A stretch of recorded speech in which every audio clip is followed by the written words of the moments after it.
Yo, what's going on? Sorry for the delay.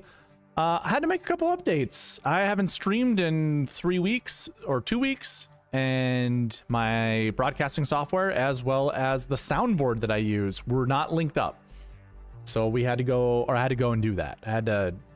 It's stupid. You have to update one, and then once you update that one, the other one, when you try to update it, it just doesn't work out super perfect for anyways. Here we are, Sanderson Farms Championship. It is a fall swing event. I doubt many people are going to be watching this, which is absolutely fine. You know, it's for us true degenerates out there that are trying to play this this fantasy golf game on DraftKings in the fall season when football's taking over. It's still, I'm always going to do it. If you don't already know, I have a website, SweetSpotDFS.com. I always play, just one, to record the data that comes from each of those events, but two, to actually play, to record the strategy that comes with it. And in this video, that's what I'll be doing. We'll go over the strategy that I am looking to implore throughout this week, and go through the different segments of course history, or just really going over the golf course and the tournament information, going over pass optimal and GPP winning lineups. It's kind of the bread and butter of this channel, especially with the bucket system, which, if you don't already know, I have created a tool for that I showcased on the Procore Championship. So I'll be doing that here in this video. Very excited about it. It's not, let's put it this way, nothing's polished as of yet on the website for these certain things, but boy, oh boy, are we getting really close. It looks so good. I'm so excited. It helped me find some information last week, or not last week, but during the Procore, that was very valuable when it came to the 6K range. I'll show you how I went about that, because I also did that research this week for the Sanderson Farms, and it kind of came across the same thing. So I'll let you guys know. It'll be during the bucket system. Just a reminder, this is a live video, so I do have people in the chat. I see Trey, Wheels Up, and Joanne. Good evening to all of you. I am a true DGen, says Trey. As am I. But yeah, this is live, so I will be talking to my chat. If you're watching this on replay, there will be timestamps down below. Go check out those timestamps. I make it easy for you guys to navigate. Because that's what I like to do too, and then you can just pass throughout all the fluff of whatever video you're listening to. If you don't truly care about course and tournament information, you can skip right past that, go to the next piece. You won't bother me doing so. I try to make this as convenient as possible for all of you guys, and I try to provide as much data and information as I possibly can, because that's what I like. That's what I like. I want all the data to analyze, to make the plays that I think are the correct plays to do. I will be building lineups at the end of this video. I'm figuring out a way to do this to reward members of the channel. So look for that in the future. It'll probably be during the next season, not so much during this season. Fall season event, I'm not gonna punish people for not being a member on this channel. That's fine. I appreciate you guys if you subscribe and all that good stuff. And just to get into that, I have giveaways, right? I do a weekly and a monthly giveaway.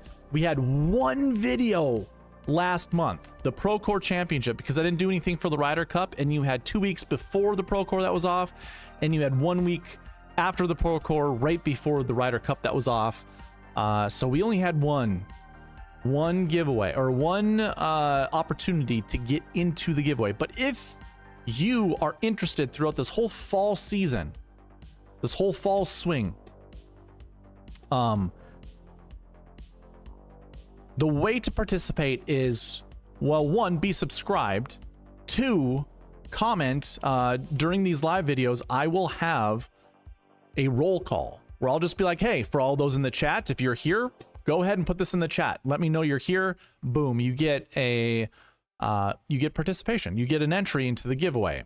And again, it's always going to be a $5 weekly giveaway. That's my way of rewarding you guys for rewarding me. You know, I don't know exactly how it works with the YouTube algorithm, but I sure as hell appreciate all of you guys that are watching here live. You know, you're here with me on a Tuesday night when you could be doing something else. So I appreciate the hell out of it. So my way of rewarding you guys is to put a little money out there for you guys to win. And then obviously I have a monthly giveaway. It's a membership to SweetSpotDFS.com. Technically, I guess we're gonna have two tournaments that will go into next month's giveaway, which is next week. So actually, the month of September, technically this counts going towards next Tuesday's monthly giveaway, because I will do the monthly giveaway next week, and it is a monthly membership to SweetSpotDFS.com, and I am going to go throughout the entire website tonight. I've made some updates. I've been working on it. The time off that I was given, I have been doing a lot of work behind the scenes, putting together some data pieces that I haven't been able to yet. All of you know that the bucket system is one of those things I wanted to get on the website.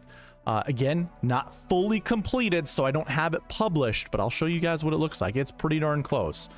So I knew as soon as I got that finished, I was going to be able to just flourish with everything else. So right now it's kind of data entry. I've had to do a lot of data entry, and I'll show you what that looks like later on. But anyways, here are the two giveaways, and also just a reminder to go along with the website SweetSpotDFS.com. I am doing a $1,000 giveaway. The way for you to get an entry into this giveaway is to really just subscribe to this channel, because when this channel reaches 1,000 subscribers, that is the only time that I'm going to actually run this giveaway. So if you're not subscribed and you're trying to enter into this giveaway, well, you're not doing yourself you're doing yourself a disservice, because I need to get to 1,000 subscribers before I actually do the giveaway. And then an entry, for you to get an entry, go sign up at SweetSpotDFS.com. Create yourself a free account. That's it. That's easy. And some things in the future to look forward to. I am going to have a newsletter on this website. I will also have a job board, believe it or not. Yes, I will probably need some help pulling some data, and I will just put tasks for people to do. They might be worth money. They might be worth memberships. They might be, who knows? It might be merch. You might be able to get some merch out of the deal. So just things to look forward to, because there's a lot of data entry stuff that personally I'd rather just pay someone to do rather than do myself.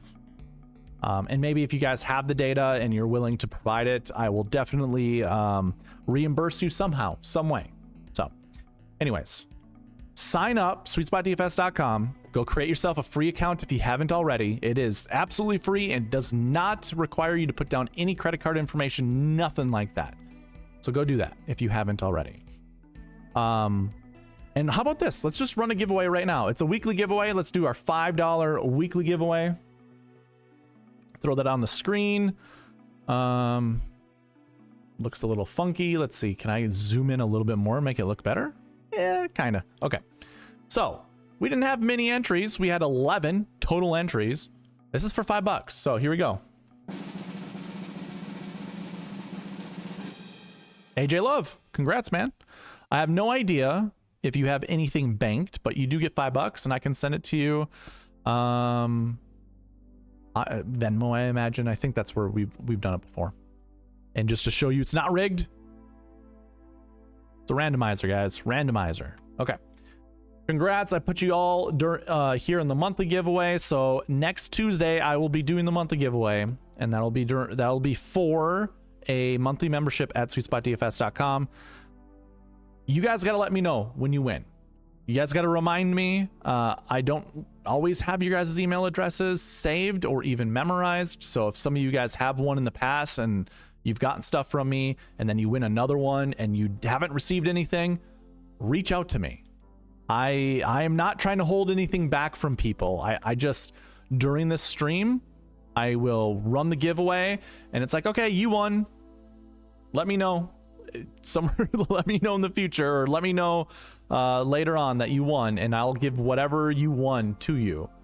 I know AJ knows this. Joanne's got her money banked. I know other people that come in and watch.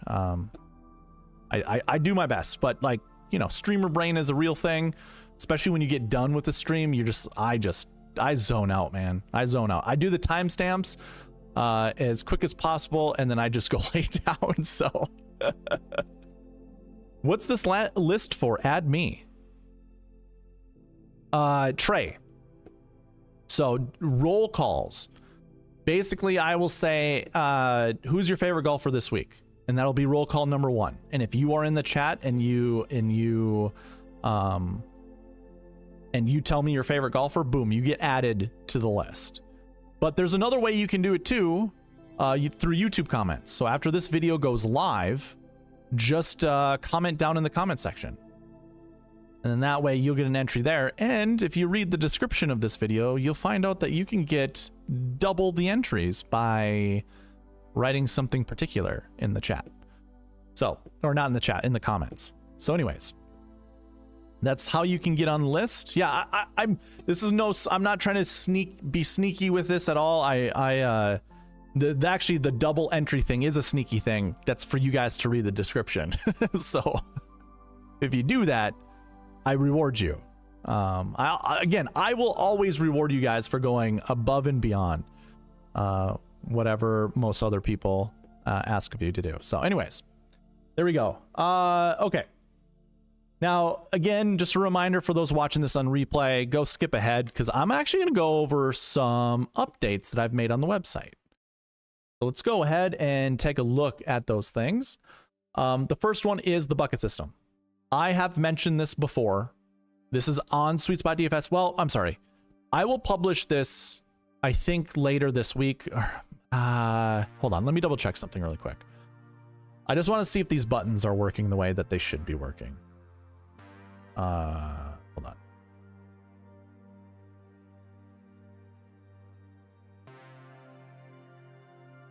Okay.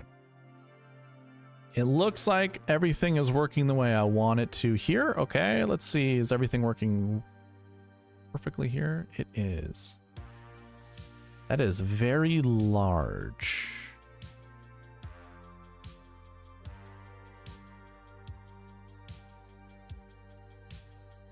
Oh, that's way better. Oh my God. 85%. Got it. I'll keep that in mind. 85%. Okay. That works.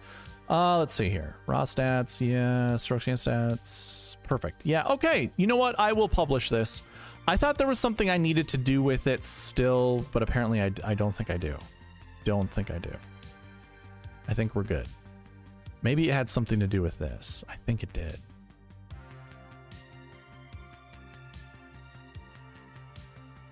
Okay. Anyways, bucket system.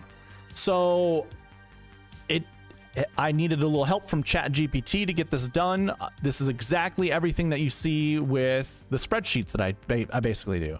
Remember, this is usually where we go to look at the bucket system is this spreadsheet right here. Well, I was able to put this onto the website, which I'm super excited for. You have no idea how, and I basically built this exactly the way that I wanted to build it.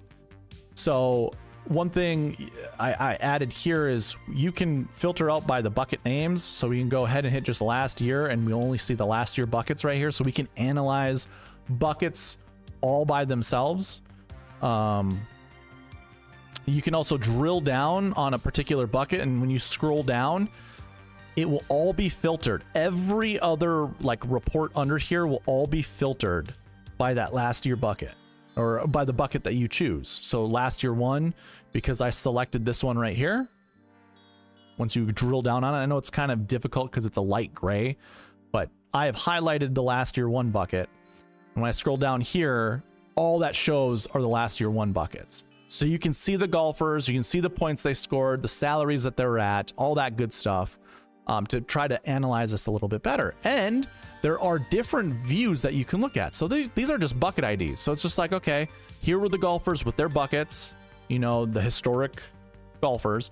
Do you want to look at their raw bucket stats, basically? Like, why is Alex Smalley in last year bucket one? Well, it's because he finished 16th place last year. Well, that was in 2024, so the year before. And then you can see what course history he had, what recent form he had. And I only put the strokes gained bucket here because I wanted to add something here that goes, I wanted to add the strokes gained buckets here because every other bucket is represented. It's just the strokes gained buckets include all the strokes gained stats. And as you can see, there's not much space on here that I just couldn't put all 4 stats on there. So I kept it there, but I also did just add strokes gained stats. So you can look at strokes gained stats. So basically, because you've highlighted the last year 1 bucket, when you scroll down, these are still all of the last year 1 bucket golfers. And you can tell because the golfers don't change. And you can see that's the last year bucket 1. You hit strokes gained stats, and now you can see what their strokes gained stats are. So off the tee, approach, around the green, putting, total. So that way you can toggle between the different views and really immerse yourself in the analysis that you need to do. And then you have some report filters over here as well. So you'll be able to really hone in and figure out what you want to look at. And then if you scroll down here, you can see buckets per year, and I don't understand why see, this is what I'm saying. This is why I don't think it's finished or it's polished, because one of these should be selected. You should see a red here, and it wasn't. So I don't understand why it wasn't. Oh, these are the totals, complete totals. Oh, okay, never mind. No, it works exactly how it's supposed to. These are just the totals. I should put a disclaimer on there. Okay, see, I was confused. All right, no. I think it's all good. So anyways, that's the bucket system. You already know about the other reports that I have, the other pages that I have, the golf course stats, the historic salary builds, the past optimal and GPP winning lineups. Here's an update that I made. This is what I absolutely love about. I do all this on Power BI. What I really love about Power BI is, so let's 2024, I can take a look at the GPP winner. The thing that I added is right above my head. You see the total salary right here. I can't highlight this, but the total salary right above my thumb. My green screen's cutting out, but right there and over there, total points. Here is what I've been wanting to do for forever, and I don't know why I didn't think about of this until just recently. But you know, Scottie Scheffler, right? So I'm gonna use the Pro-Core Championship. This was the last PGA Tour event before the Ryder Cup. So let's click down on GPP winner, right? So for the GPP winner, it was, let's actually just click in Pro-Core. Pro-Core and the 2025 Pro-Core. So here's your GPP winner. It scored 616 points. It used 49,800 of the salary. Okay. Well, what if you want to just play around and just try to find the best lineup that Scottie Scheffler could have created? Most websites don't give you this, but my website does. Go ahead, drill down on Scottie Scheffler with just your left click. Hold Control on the keyboard and drill down into the next golfer. So I'm gonna put Lanto Griffin, 6,900. Keep that finger on Control on the keyboard. Let's click Emiliano Grillo at 7,500. Let's go to Mackenzie Hughes at 73. Garrick Higgo at 71. And you can see right here how much salary's left. 43,000. I mean, how much we're spending already. It's 43,200. Meaning I need to find someone that's 6,800 bucks or less. Well, there's Isaiah Salinda. So that's using $50,000 of the salary, and it scores 625 points. Again, I don't know another website that does this. So, okay, 625. I can build a Scottie Scheffler lineup at the Pro-Core. Remember, he won the tournament, but he was $14,400. The lineup I just highlighted had Scottie, Emiliano Grillo, Mackenzie Hughes, Garrick Higgo, and Isaiah Salinda. I should make those highlights different colors. That would probably be better, not only for streaming, but for you guys to see as well. But anyways, that scored 625 points. Well, let's go ahead. Let's just, to get rid of all the drill ins that you do. So like just undrill, or what I had all 6 of those golfers drilled. I just went to Scottie Scheffler and then I unselected Scottie Scheffler, and it removes that. But you remember what it was 625 points. The GPP winning lineup scored 616 points. So now what you guys can do, and you can even look at the optimal lineup, scored 652 points. Now, if you have the tournament and the year highlighted, you can go into the optimal, the GPP, or the SweetSpot optimal, and then just by holding down control, you can click through all the names to try to make a better lineup than the GPP winning lineup. Or if you are curious, can a Scottie Scheffler lineup take down a GPP? And I always, all of the GPPs that I record, most of them, I should say, not all of them, most of them are the $5 Drive the Green contest. So basically what you can tell yourself is the $5 Drive the Green contest. Would you have won, or could you have won that contest by selecting Scottie Scheffler? And if so, which golfers did you have to play? Well, you can do that again by just holding down control and left clicking names, and you'll see the salary will grow. You'll find out if you can stay under the salary cap, all that good stuff. So again, it's a tool that nobody else has. I've not seen anyone have this tool. I mean, you can build any kind of lineup. So maybe instead of Garrick Higo, we put in Emiliano Grillo. And I'm using 49,800. It only scores 602.5 points. So nope, that wouldn't have taken down the GPP. But either way, this is now available to you guys. You guys can do this. You can go to any tournament you want to look at. Have fun with it. But that's an update on the Pass Optimal and GPP winning lineups. I am currently working through this right here. You see the choose your view. When you click on these, things are supposed to happen. I've been working on it. Some of the things don't make sense, therefore I haven't published it, but the buttons are published. They just don't do anything right now. So summary, totals, you're just always, when you click on these views, a new table down here will appear. That's the whole goal of this. So, but just throwing that out there, I have everything kind of in place. I just have to toy around and build all these things. And again, this is just for you for research. And remember, you've got the whole panel over here of all these different filters that you can use. All of these filters that you can use to your own disposal. This looks weird. I don't know why this is so close to each other. I'll have to fix that. Interesting. Okay. Some things change when you're not even looking. Like, I don't understand what the big space is right here. Anyways, yeah, dude, this website is such a treat. I absolutely love it. Okay. One thing to note is if you want to follow along with me throughout this video, I will be using the website basically to take care of everything, to go over everything, but I am still going to be accessing the cheat sheet. And if you want, access to the cheat sheet, it is available to you guys. Just go under fantasy tools, go to cheat sheet, scroll down to the bottom, click here, and the cheat sheet on Google Sheets will be available for you guys. So use this to your advantage. You can follow along with me throughout this video because I'm still going to be using the spreadsheets when it comes to certain things. So this is still available for you guys, and it will be probably throughout the whole year. I don't think I'm going to get rid of the spreadsheets completely until next year, most likely. So yeah. So those are all the updates. All the things you can look forward to. Let's go ahead and actually, one last thing. I will be building lineups and I will be using the optimizer. If you want access to the optimizer, under fantasy tools, go to optimizer. You do not need an account for this.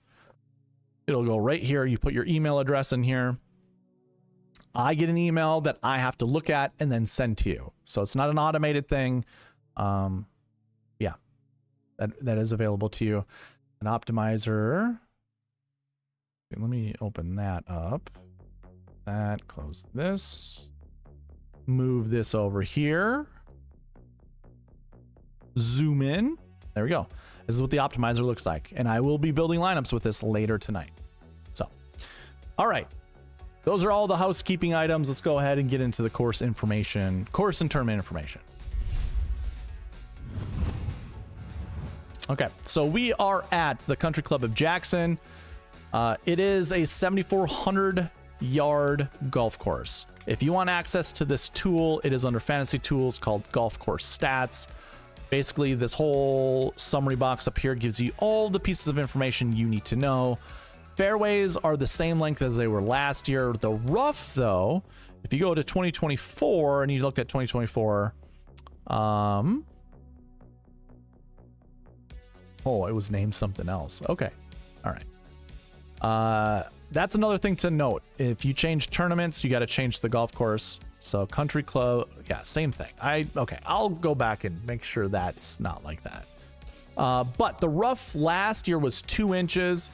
This year, the rough is 2.5 inches. That is very significant. That is something worth noting. One of those things that I've said this before, and I'll say it again. I'm not someone who's very interested in learning about a golf course when there's no payoffs as to which golfers you should play. Too many people in this industry have this elaborate course breakdown, and there's zero payoff to it. Zero payoff to it. They don't even tell you which stats to use, or maybe they do, but most of the time you didn't even know where to find those stats. So here's what I'll say. Everything that you see on this page, you can find in the filters. So the turf grass, Bermuda and Xeon Zoysia. So you won't see the Xeon, you won't see the specific grass strains unless, so if you go to like the strokes gain stats, this is what I like about this page, is you have the golfers in the field from this week right in this top right summary box that I'm kind of highlighting. If you go to grass stats, you can see specific grass strains right here. So if we go back to the golf course stats, you can see that it's fairways are just Bermuda. The rough is Xeon Zoysia and the greens are Champion Bermuda. Well, if you go back to this page and we go to the greens, because we want to see the green grass, and we want Champion. Ooh, I should probably put a search for this.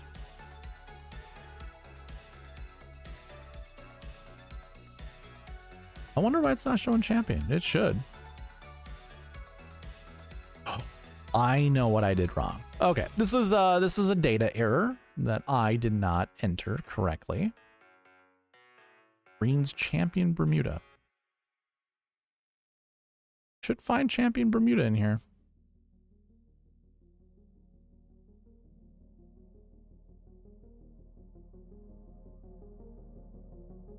Is that what it was last year as well? All right, my bad. Anyways, that kind of sucks. That should have been in there.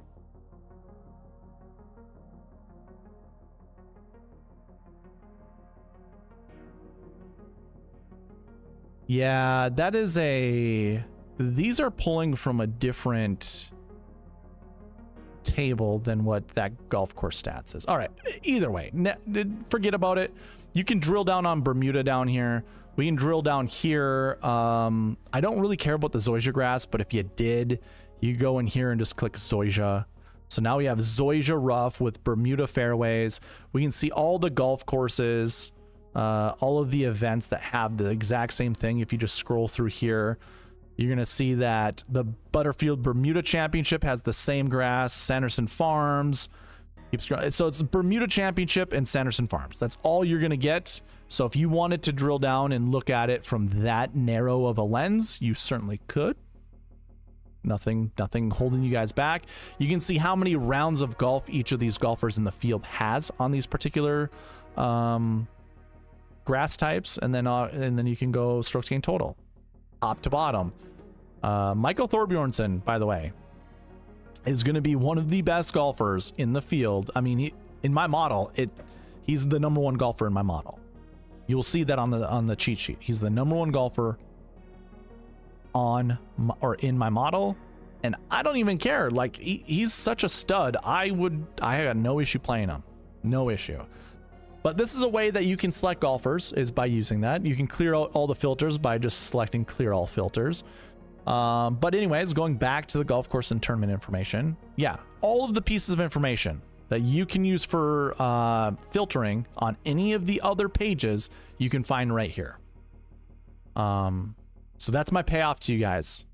This is your way of researching what stats matter and then you go into each of the pages and or each of the reports, and you apply those filters. Shot shapes, by the way, off the tee doesn't really matter, but it looks like if you kind of have one shot versus another, or not so much one shot, if you can shape it both directions, you're kind of a step up. Now, I will say this, I don't quite have, I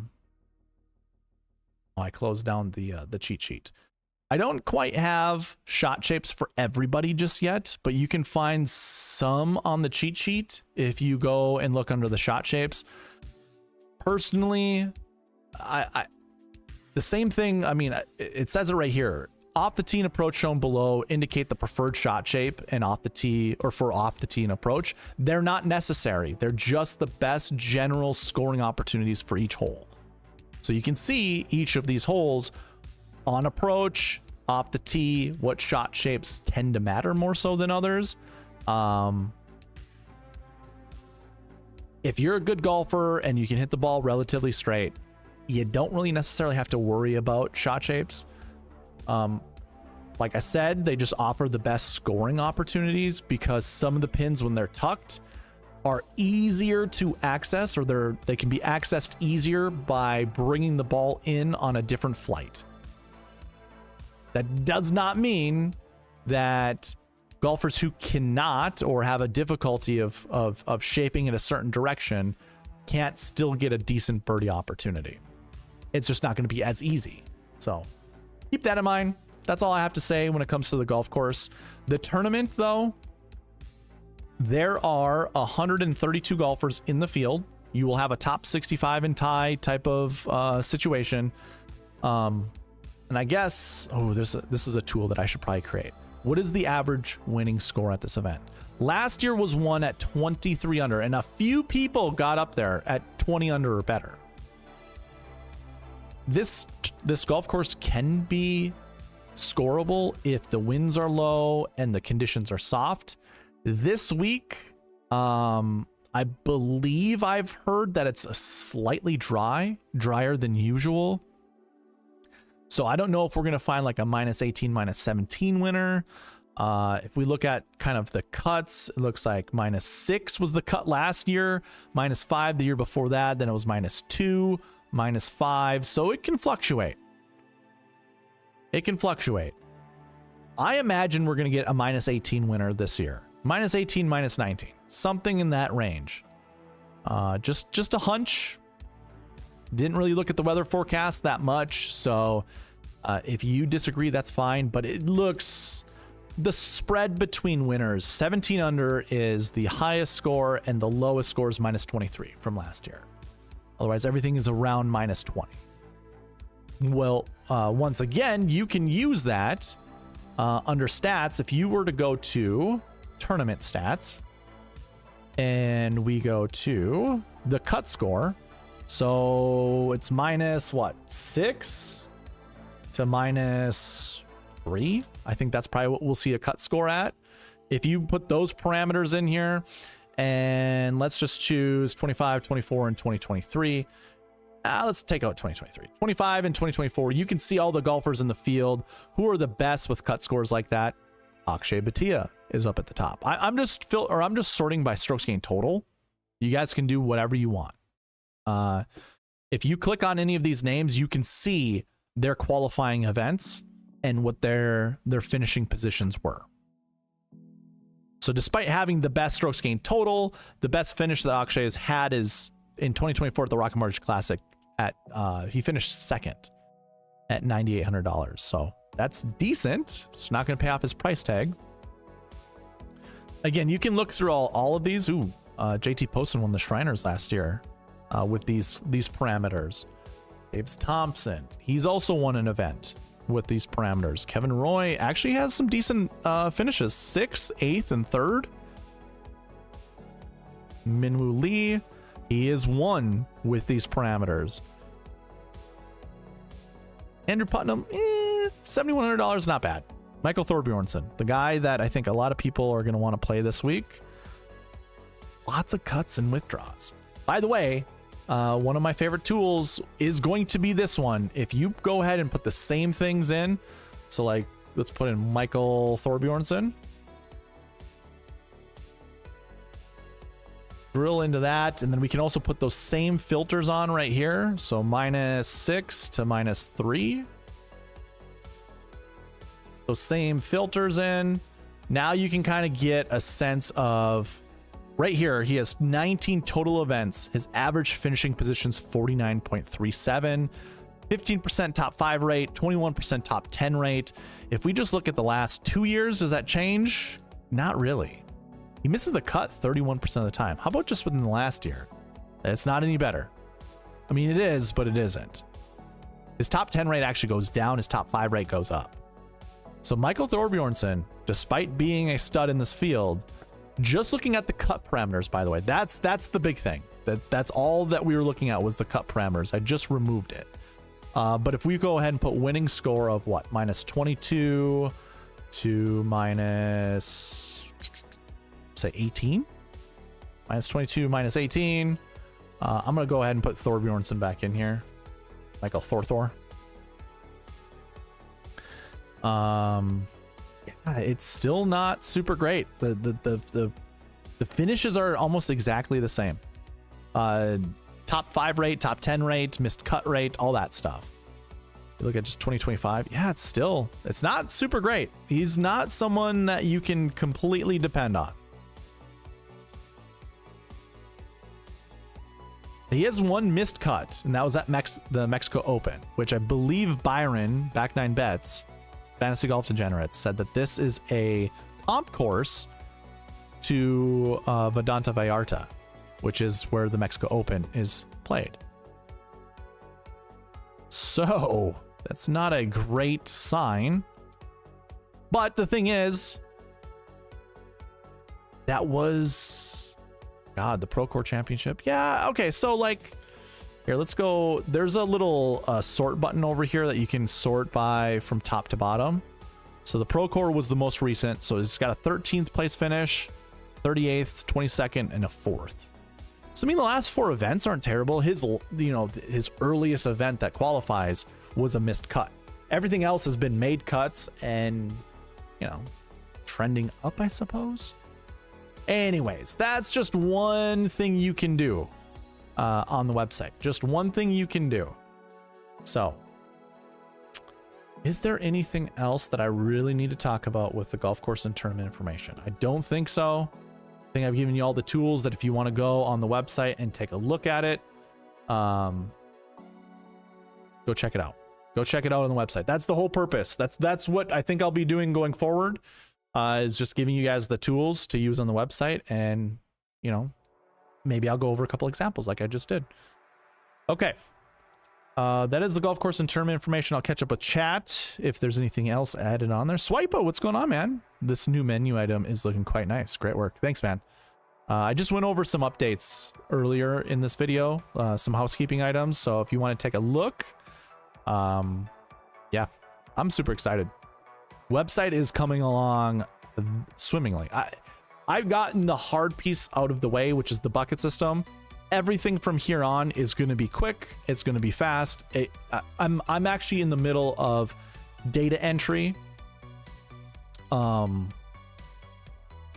So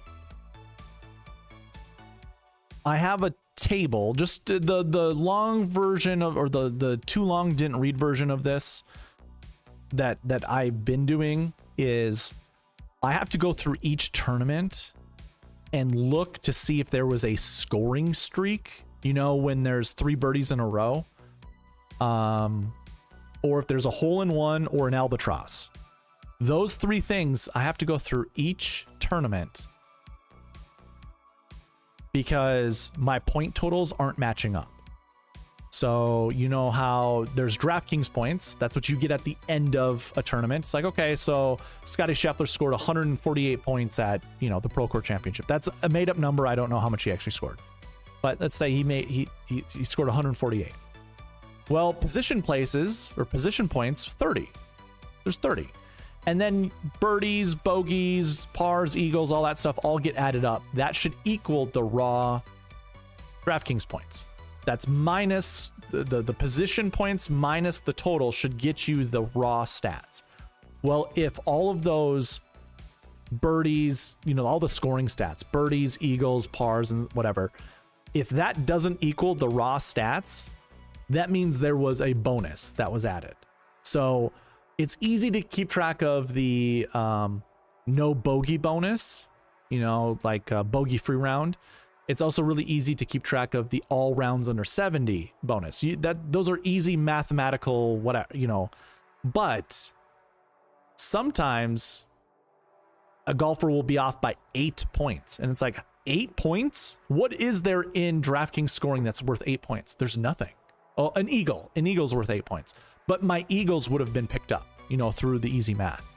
So you go to that player at that tournament. So I'm going to ESPN.com. I'm taking a look at that scorecard of that one player, and I see he got a hole in one.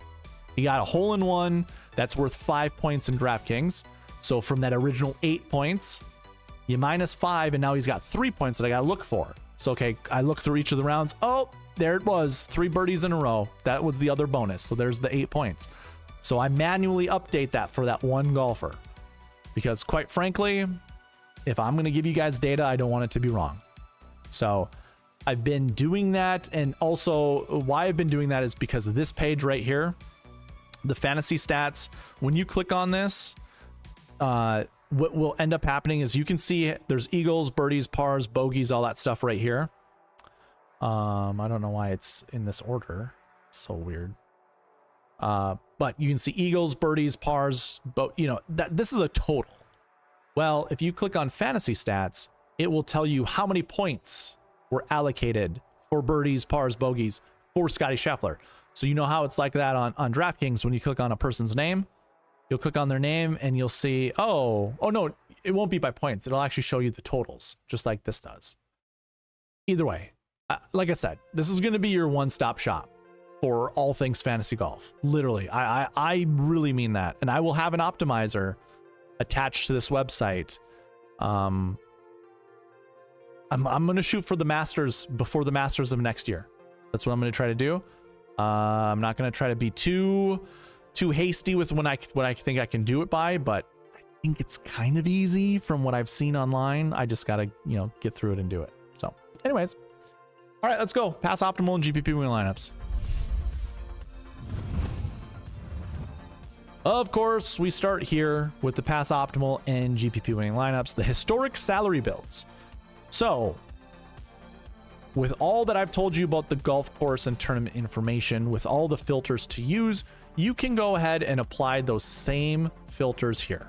We can go ahead and put whatever we want. So grass stats, remember we were looking at Bermuda and Zoysia.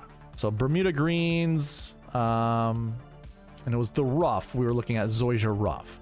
So we can go ahead and do that, and we can take a look at, you know, what salary builds did well at these tournaments. Now, just a reminder, I keep track of 3 lineups for every event. Every event, I keep track of 3.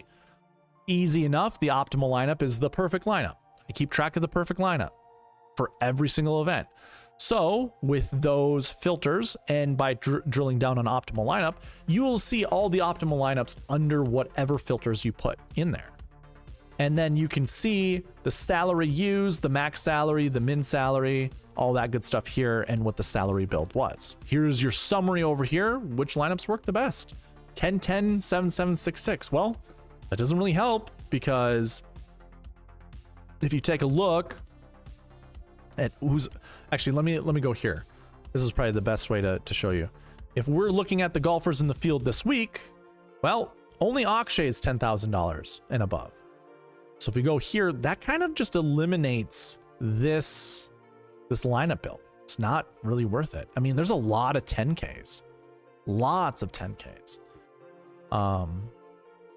So maybe those filters don't really work that well, because DraftKings is doing something different this week with the golfers in the field as it pertains to their salary. So maybe those aren't great filters to put. So I'm going to go ahead and hit the eraser button here. That clears out everything. One thing I actually think, because there's only one 10K golfer, let's see. I guess I can't show. Can't do it through the old bucket system or the new bucket system. I think I can do it here through the old bucket system.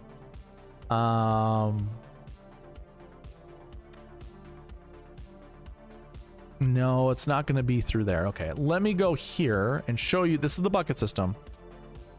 If I scroll down to the salaries, oh, we don't have the average, the amount of golfers. I think I gotta go all the way down here and go down to, yeah. Okay, so these are the totals. Here are the totals for the Sanderson Farms Championship. By the way, again, this is the bucket system. I have the Sanderson Farms Championship loaded in here for the bucket system. You do have to choose a tournament to look at. And if I scroll all the way down to the bottom, bucket totals per year. If you don't select any of these buttons, or even if you do, if you hit top 10 counts, this will only look at golfers that finish inside the top 10 for each of these buckets and for each of the years. If you deselect it, it'll be the totals for every year.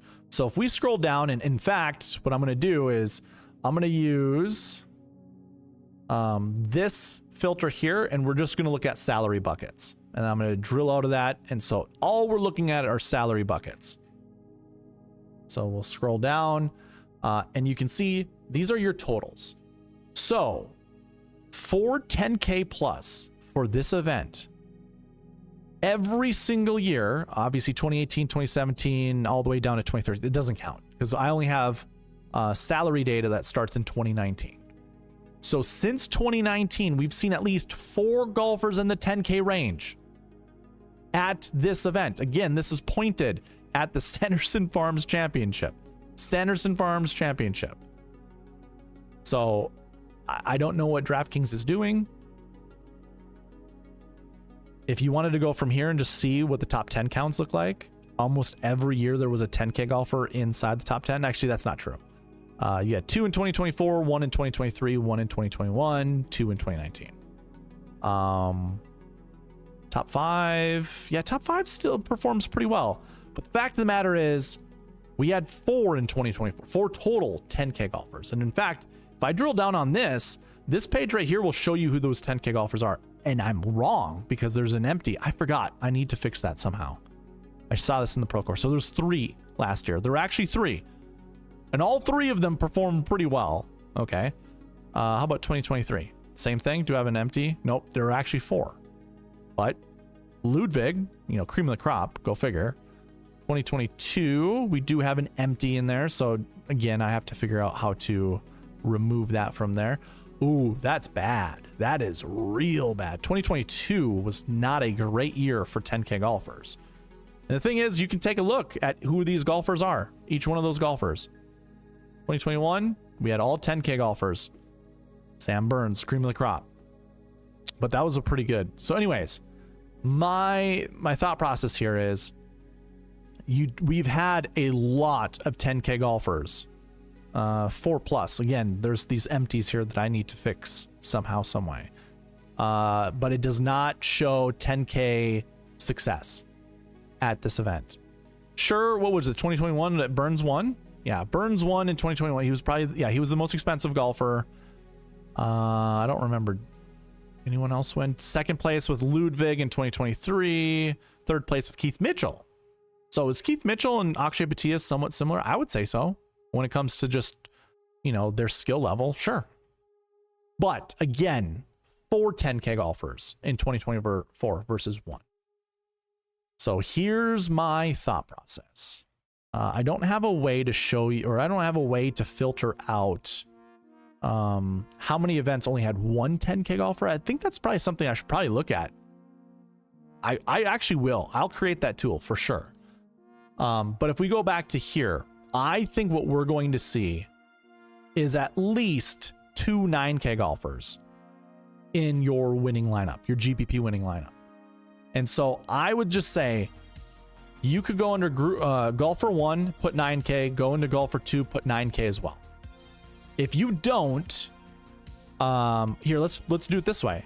How about we just start with an 8K and we go 9 into the 8s. And then one of the filters we can use is salary, how much salary used personally, okay, I'm going to go $49,200. So you put this filter down here for historic lineup filters, and this will really, you know, it will really filter down and find the only lineup builds that kind of make sense. So a 9 4/8, or I'm sorry, a 9 3/8 and 2 7s. That is your most common lineup build if you start with a 9 and an 8K golfer. Then it goes 9 2 8s and 3 7s. Well, if we go down here and I sort by salary used, there's one lineup that's 49,200, and that is a part that one of those lineups that's the most common is right there. I'm not going to leave $800 on the table. I'm not going to leave $600 on the table. I think $500 on the table I could leave. So really, if I'm going to go ahead and put filters on this, I think what I would do is just go 49.5. Personally, I go 49.6 because that's what your sweet spot optimal will always be. It will be the best lineup that uses $49,600 of the salary and above. So that's probably what I'd normally do, but I'm going to open it up a little bit to this. And I forgot to mention what the strength of field is, but I believe you can go into this. Do I have strength of field here? Yeah, strength of field right here. Yeah. I'm going to use the old strength of field. It's 136 this week. That is what your strength of field is. So I'm going to go 150. So if I remove, we just do 150. That does a lot. That removes a lot. And it's 5 total records. And it's 9 3/8 and 2 7s. So if that's the route you go, then you go that route. Personally, I'm really toying with the idea of going 3 9s and 3 7s. But here's 2 9s. Just putting in 2 9s and that's it. It's 9 9 8, 3 7s, 9 9 8 8, 2 7s are the most common lineup builds here. I think that's fine. If I'm going to go ahead and remove all of the filters and just go ahead and put in 9 9 9. It is one of the most common lineup builds that we've seen recently. Well, I guess the Pro Core is one of them, and so too is the John Deere. And you saw that the GPP winner for the Pro Core went 999 777. So yeah, 999 777 is the most common, followed by 999 776, followed by 999 876. So there's a lot you can play with when it comes to building these lineups, and that's really interesting. 999 876. Huh. You saw, okay. Here's one of those things to look for. So DraftKings always, they will try to be innovative, or they'll try to change things up from time to time. You can see this lineup, the 3 9s, an 8, a 7, and a 6. Most of them happened in 2021 or earlier. One time it happened at the Puerto Rico Open in 2024. So, yeah. I don't know if that's a lineup that's worth doing. The 2024 Puerto Rico Open, the Sweet Spot Optimal, let's take a look at that one. We can go here, put in Puerto Rico.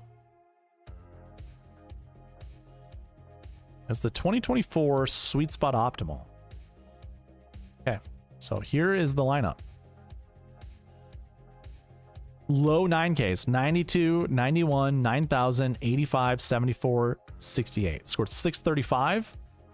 Your GPP winning lineup that week scored 584.5. Okay. Very interesting. 92, 91, 9, 85, 74. So very low 9s, a middle 8, a middle 7, and a high 6 for 50,000. Very difficult, I think, to build that lineup. So yeah, 3 9s and 3 7s is I'm kind of digging the 3 9s, 3 7s. And I think we actually have some decent golfers this week in that range. So if I go salary top to bottom, let's clear all the filters out of this. I don't remember what I was doing here. But if we go salaries top to bottom, you know, I don't mind playing Akshay, by the way. Do not mind it. Kevin Yu, I don't know. What has he been up to? Anything? No. 3rd place finish at the Canadian Open, a 4th place finish at Myrtle Beach. Otherwise, a lot of missed cuts, and a 32 or 32nd place finish at the FedEx St. Jude. I don't think so. Minwoo, I feel kind of the same. I have none of his Euro golf results here. He was on the DP World Tour playing a couple events and was doing fairly well. Almost won the French Open, I believe.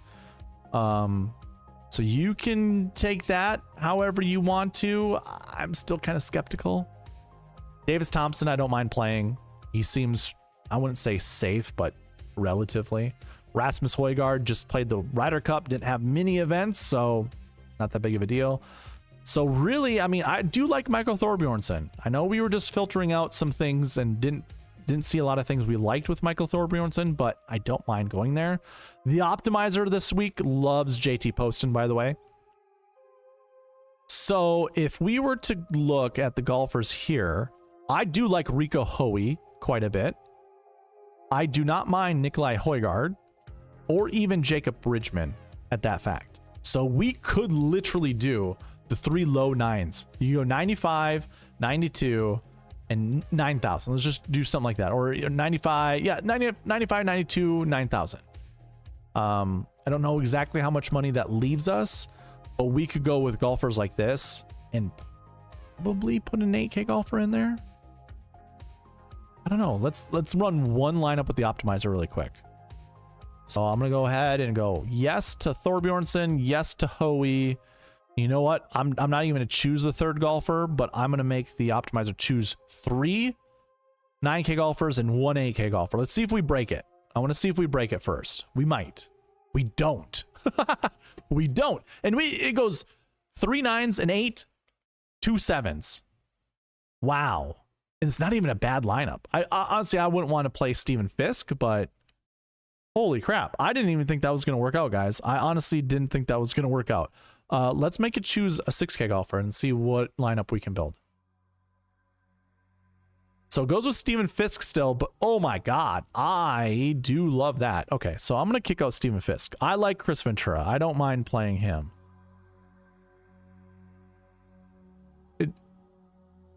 Andrew Putnam into Matteo Manacero. Yeah, it's fine. Victor Perez into Paul Peters. Okay. Hey, man, there's already a ton of lineups that are being created. Even this lineup. Bo Hauser, Victor Perez, Chris Ventura. Yeah, sign me up. Okay. So, anyways, there's a payoff for you guys. This is how I think most people should stream. And I understand I'm being kind of a pain in the butt by saying that, but it's like, what are we doing if we're not paying it off, right? Why are we talking about some of these things without paying them off? I like that lineup. Those lineups were pretty good. Okay, so I think that's what I'm going to do. And again, this is all accessible to you guys at SweetSpotDFS.com. Go check out the website. Go use all the filters. These are all filters over here. These are all buttons. You highlight over them, it'll tell you what the filter is. Grass stats filter, course stats filters, tournament stats filter, fantasy stats filter. That should be applicable for most of the tools that I have. Go check it out.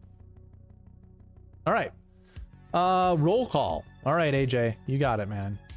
What's going on, Lombardi Lee? Nice to see you. All right, so for those that are still here, let's do a roll call because AJ said it so nicely. Sanderson Farms Championship. Roll call number 1 is who's winning this week. Who is winning? Who is your winner? If you need a roster, here you go. Here is a roster of golfers. Who's your winner?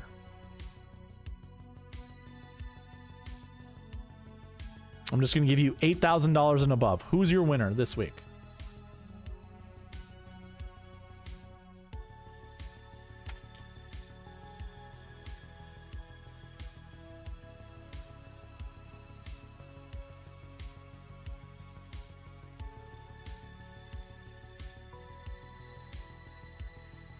Who is your winner? This is for roll call number 1. Get yourself into the weekly and the monthly giveaway.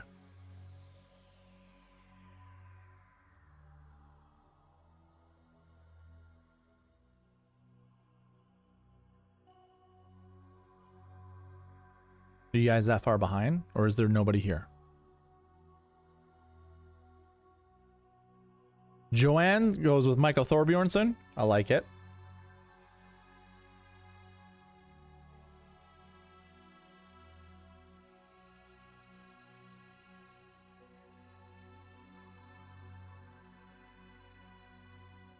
AJ loved going with Garrett Higo. Okay.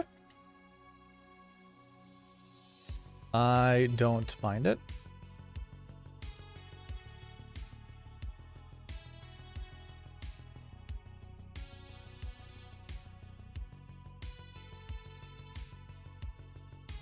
I'm not sure what the roll call is. I'm just here for cool stats.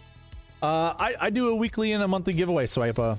And the way that I get entries into the giveaway, or that I give out entries, is just by participating. So it's you just tell me who. Basically, my question is, who do you like to win this week? And if you put it in the chat, I get you an entry into the giveaway.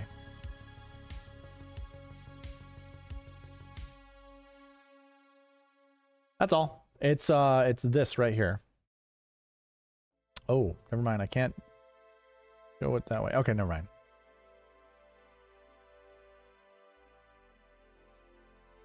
I'll show it to you. I'll show it to you after.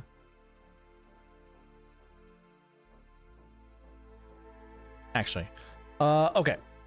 Let's move on. There's no review. I'm not reviewing the. Oh, you know what? Should we talk about the Ryder Cup? Maybe I'll leave the. Okay, actually, I'll give you my quick Ryder Cup. And actually, I will show you. This Swipa is the giveaway. Weekly and monthly. I give $5 away every week for just participating on the channel. During roll calls, basically, I just say, hey, give me who you like, or type the number 1 or something. I always say it's just something easy, and then that's how you get an entry into the giveaway. And then it also goes into the monthly giveaway, which next Tuesday I will be doing the monthly giveaway, which is a membership to SweetSpotDFS.com, a monthly membership. So it's to try to engage the YouTube algorithm. Okay.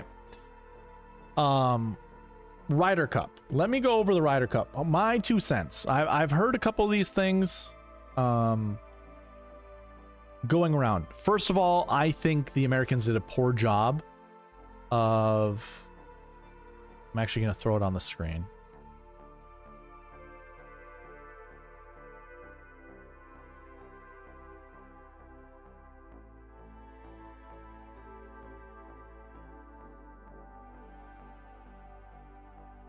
Okay, let's go to Friday foursomes. So, the Ryder Cup was very disappointing right from the very beginning. I don't understand why we put Bryson DeChambeau with Justin Thomas. I understand why they put Scottie Scheffler with Russell Henley. I understand that. I think the Americans do too much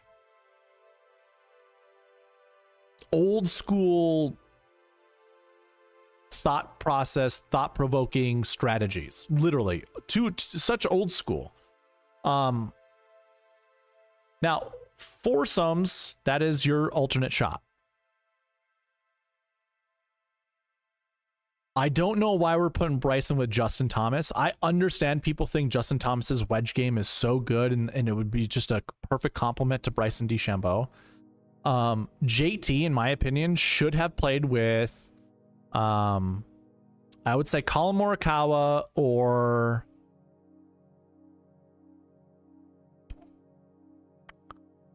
who else? Probably Xander. This is, to me, okay. The thing that upsets me about American Ryder Cup golf is it's a boys club. It has been a boys club for probably the last 12 years, the last 14, 16 years. It's a boys club.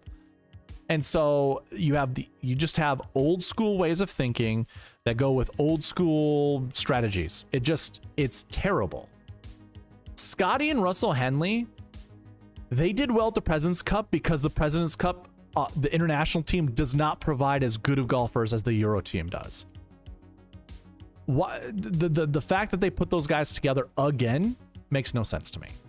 Now, like Kenny Kim mentioned something about how The Euro golfers were so good. You've never seen anything like that. And to credit Byron, I'm all there with Byron. Camaraderie on a team,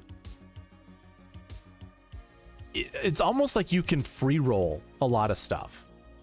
Where, you know,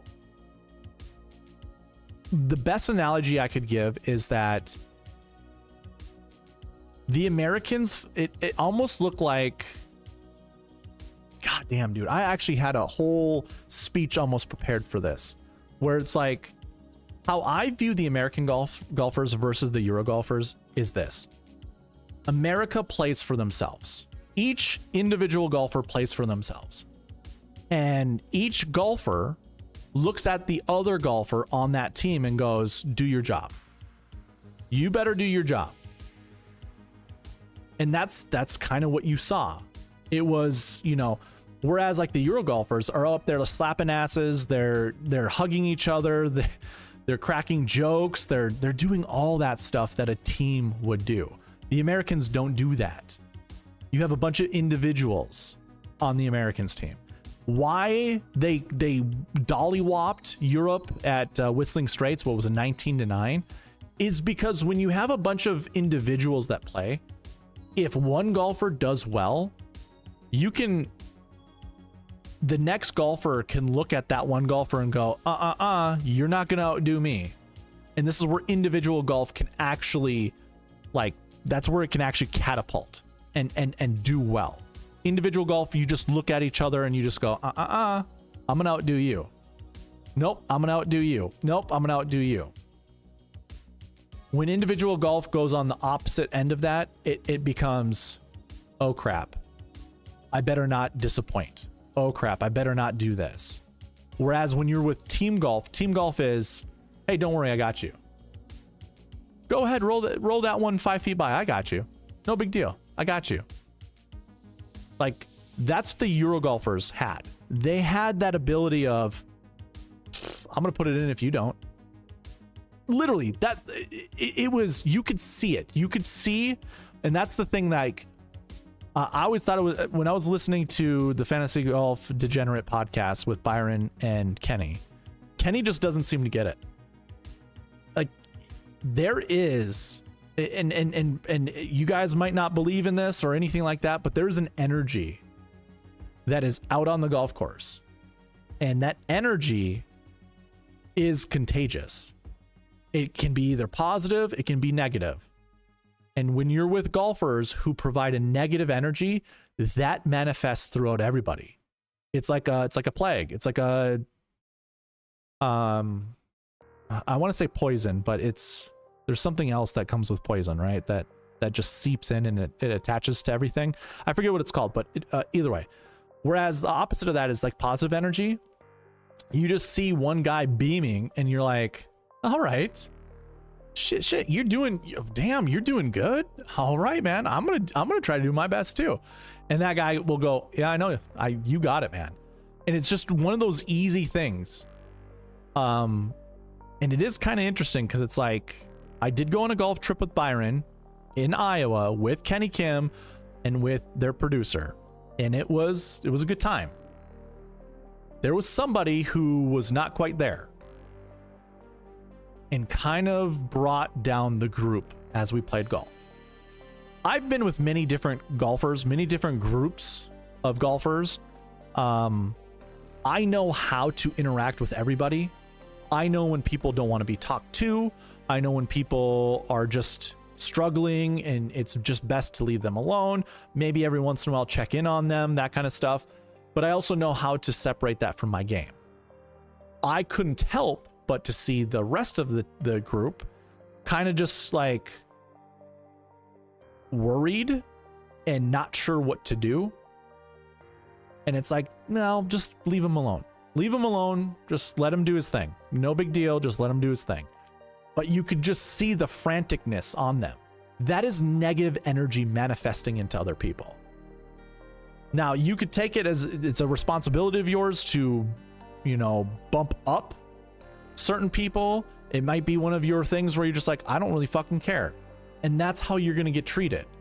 is when you just like, I don't really fucking care. It's like, okay, well then the whole group doesn't fucking care. And the whole group is just gonna be like, well, what the fuck are we doing here? And all that does is it still just manifests negativity, where you could change it around and just be like, hey, I'm gonna buy shots for everybody. Let's do this. Let's get at it. And you're gonna have a wonderful time. There's a bit of event in that, but I'm fine. Like, personally, I'm fine. I saw what it did to the group though. And it is funny that there are opinions based off of what energy looks like, or camaraderie, or teamwork looks like. Europe played really good golf, but that is something that I think we all expect every single time. Like, the Americans have firepower. They've got these big horses that can just plow through anything, but they need to be directed. If they start plowing through the course, the walls of the golf course, now they're not going towards the finish line. They're just destroying things. And with that much chaos, you can't rein them in to have them go down the center line. Whereas the other horses on the other team are trained. They're absolutely trained. They know exactly what to do. And when you look at these pairings, Jon Rahm and Tyrrell Hatton, what's one thing we can actually apply this to? I don't know. Do we know if Jon Rahm and Tyrrell Hatton ever play on a team like outside of the Ryder Cup? Do we know if they're I'm not sure. I can't. Liv, they're Liv teammates. Weird. What a great team. Rory and Fleetwood, yeah, darlings, like, and the hottest Euro golfers on the tour, really. Bobby Mack and Victor Hovland, young studs. Where are my young studs on the American team? The hottest golfer not named Scottie Scheffler is Ben Griffin. Ben Griffin. Put Scottie Scheffler and Ben Griffin together. That's literally what I was thinking. Why not? Why does it have to be Friday, the first match out? Why do we have to just say, nope, we can't let rookies out? Cam Young was the hottest golfer on the Ryder Cup, the American Ryder Cup team. He's not here in the first match. Why not? Like, this is what I'm saying with old school thinking. So you put Bryson and Justin Thomas out there. Sure, they seemed like bros when they first walked out. That seemed great. They're pumping each other up, and that type of whatever. Here's the thing. Bryson's wayward. Justin Thomas is wayward. Justin Thomas can't hit a tee shot straight to save his life. If I'm putting someone with Bryson, put him with put him with Patrick Cantlay. Patrick Cantlay and Bryson should have been together. Xander and JT should have been together. Scottie and Ben Griffin should have been together on the first match. And this, Colin Morikawa and Harris English, Kenny Kim mentioned this. They're the 132nd pairing out of 130 total pairings you could have had at the Ryder Cup. They're the bottom. No shit. What is this, a throwaway match? Why are we throwing them away? Why are we throwing away Colin Morikawa and Harris English? Why is Harris English even... I don't even understand why Harris English... I'd rather have Chris Goddard than Harris English, honestly. Why is Harris English there? So that's your Friday foursomes. Go to Friday four ball. I think I get Ben Griffin and Scottie the next day. But now you put Ben Griffin with Bryson DeChambeau. They actually... It was a birdie on the last hole Ben Griffin made. And it wasn't good enough because Justin Rose also birdied it. So it could have been a half. And that match was actually pretty close. What are we doing with JJ Spaun and Sky Scheffler? Put JJ with Xander. JJ Spaun with Xander. Put Burns with Scottie. Cam Young and JT, that was great. I mean, Cam Young was a force to be reckoned with. He was going to always be good. Not always, but I don't know who you would have paired him up with. That would have been probably JJ Spaun. JJ Spaun or Harris English. You pair him up with either those two guys, and Cam Young probably isn't that good.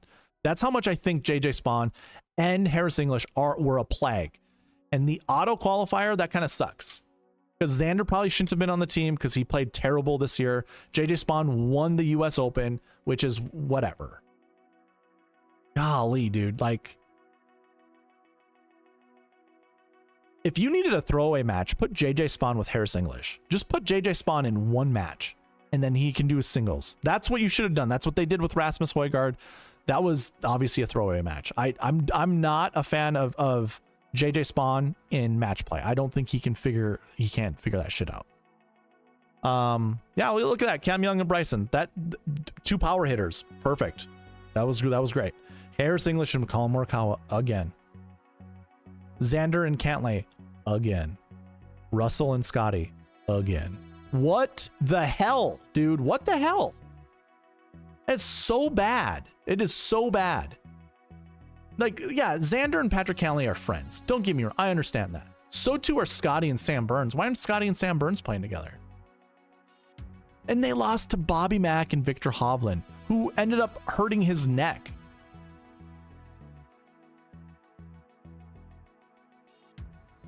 Hey, let's go back to something that works. JT and Cam Young. Yep. Well, now this is when you're so far behind. So like the rhythm of the team is off.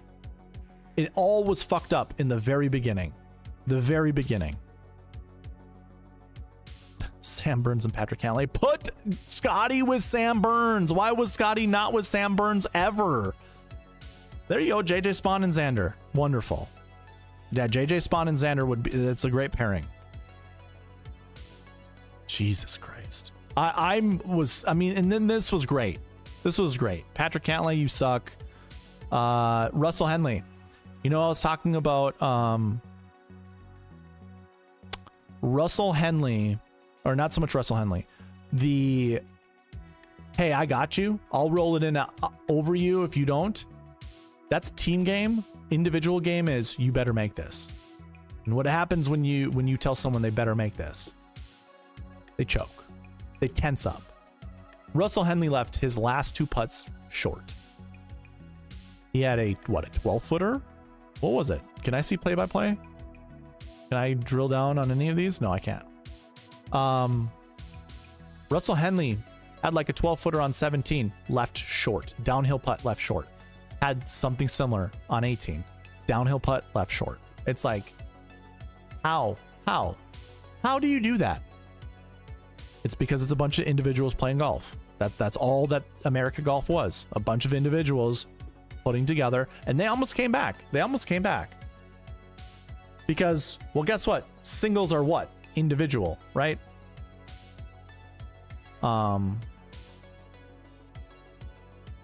Yeah.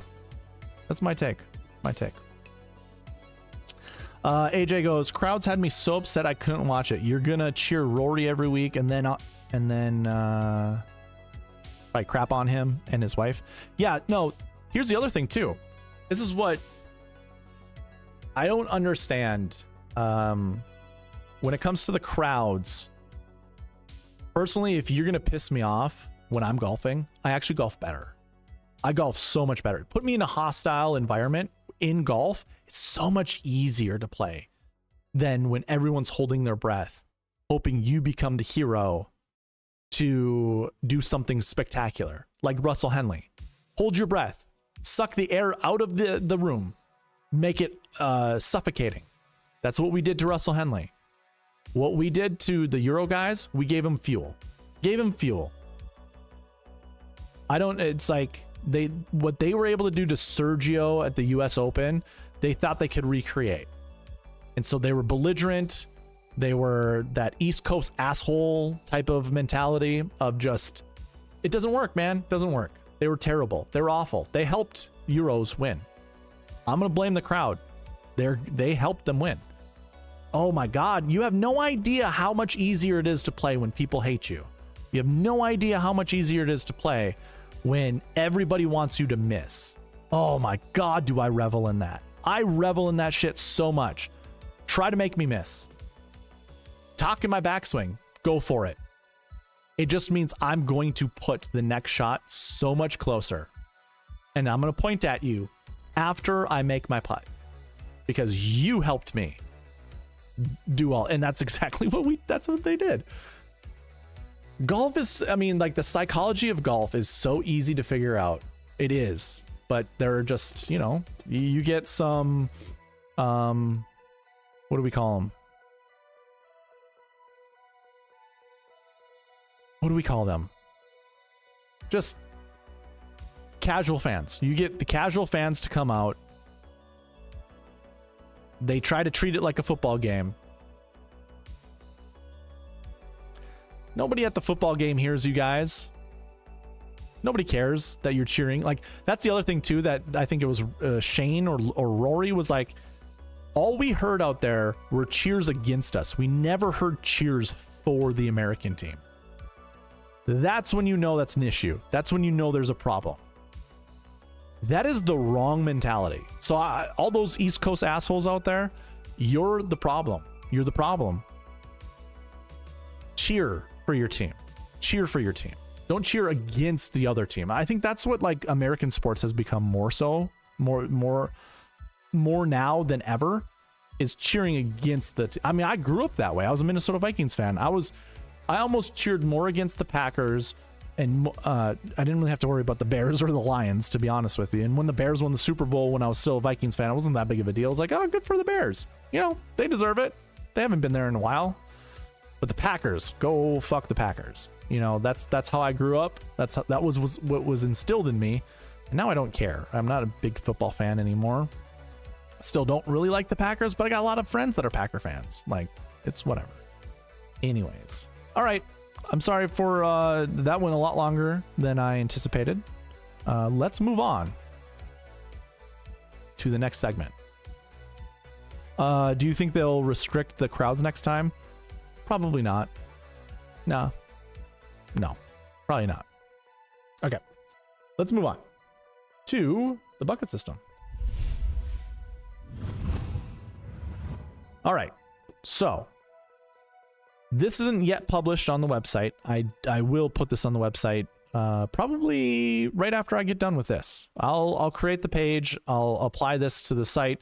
You will see it under Fantasy Tools. It will say the bucket system. So just go find it. You'll be able to use this. All right, so you do have to put in the tournament, Sanderson Farms Championship, which I do have in here. That is the first requirement. Now, we can look at any of these stats as we want, and we can go bucket by bucket, all that good stuff. All right.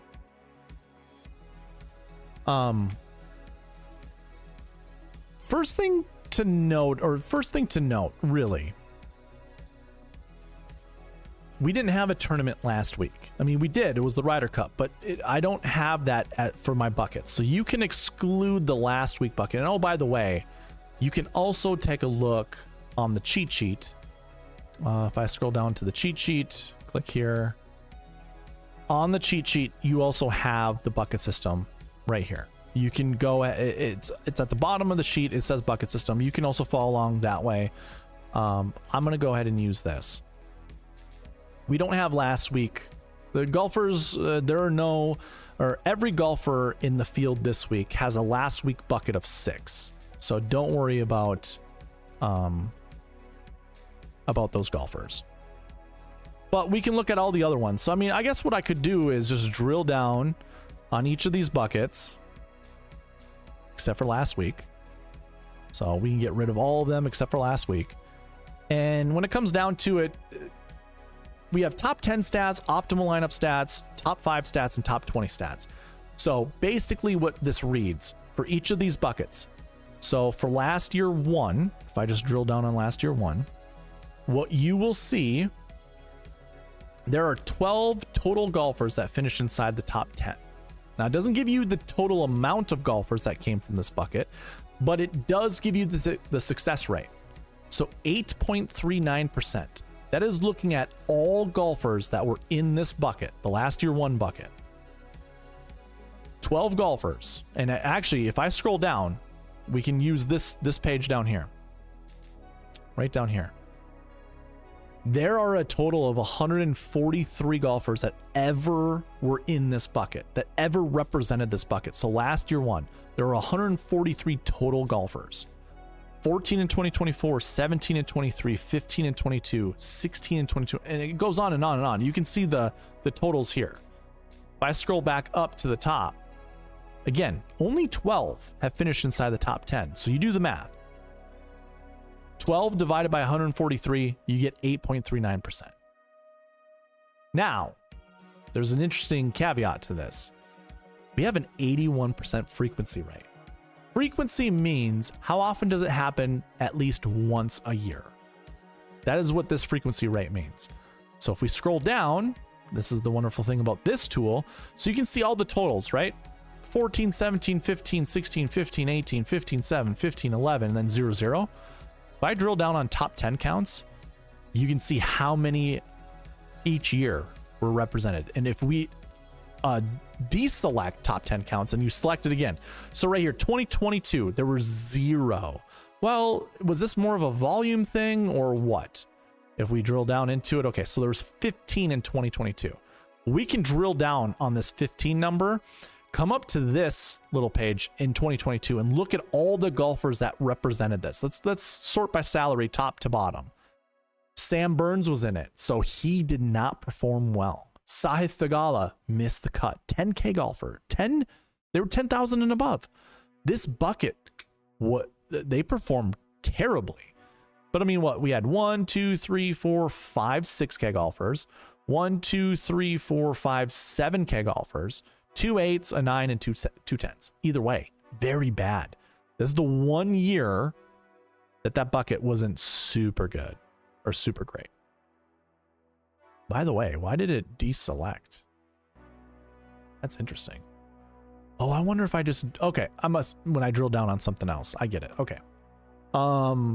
That's very interesting though. Very interesting.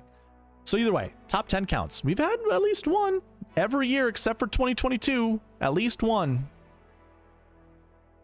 And really, I don't know what happened in 2022. What happened in 2022? Who won this event? Oh, I suppose we are only looking at the last year one buckets. Let me deselect that up here. So we still selected on it? Oh, we are. Okay, get out of there. Get out of there. Mackenzie Hughes won that event. $7,000. So not a lot of high-priced golfers.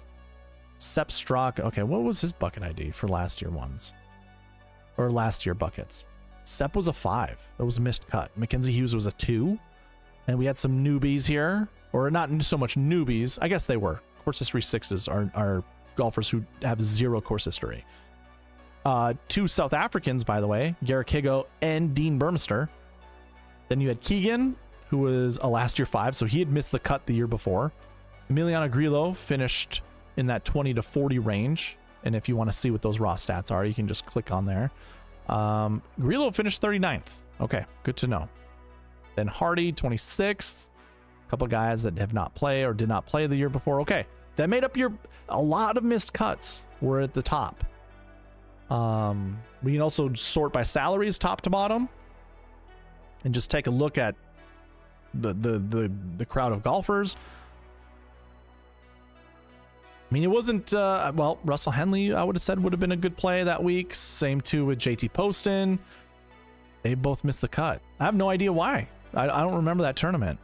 And they had good strokes gain stats coming into the event too. Interesting. Wow. Even the recent form, pretty good. So that's something to look forward to. Okay. So Sanderson Farms, and well, at least that was just 2022. You know, maybe 2023 was different. You know, with the golfers coming in with good recent form. Oh my God. Good recent form is very hit or miss. Okay. Anyways, that's something to look out for. So that, I mean, that's last year ones. And again, I will have this available for you guys to be able to research yourself. Frequency. And by the way, you can actually sort by frequency rate. What are the buckets that show up the most inside the top 10? Recent form 2s, recent form 3s. 100% frequency rate, not a high success rate. It's a 1 out of 10, basically, chance. Then we have our strokes gain stats. Yeah, that's whatever. I'm not going to worry too much about that. Recent form 1. So I was telling you guys how recent form 1 has been pretty terrible. If I drill down on recent form 1 and we take a look at all the golfers, I'm just going to sort by this over here. which you can't really see, but that's my sort button, basically.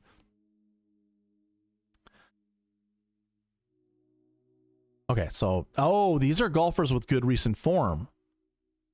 Yeah, it's a 91% frequency rate. Okay, so if I scroll down here and take a look here, what is happening? Why do we have one that's missing? 2020 is the only year that it's missing. 2020, and there were 5. 5 in 2020. Total recent form 1 golfers. So not a lot. Not a lot.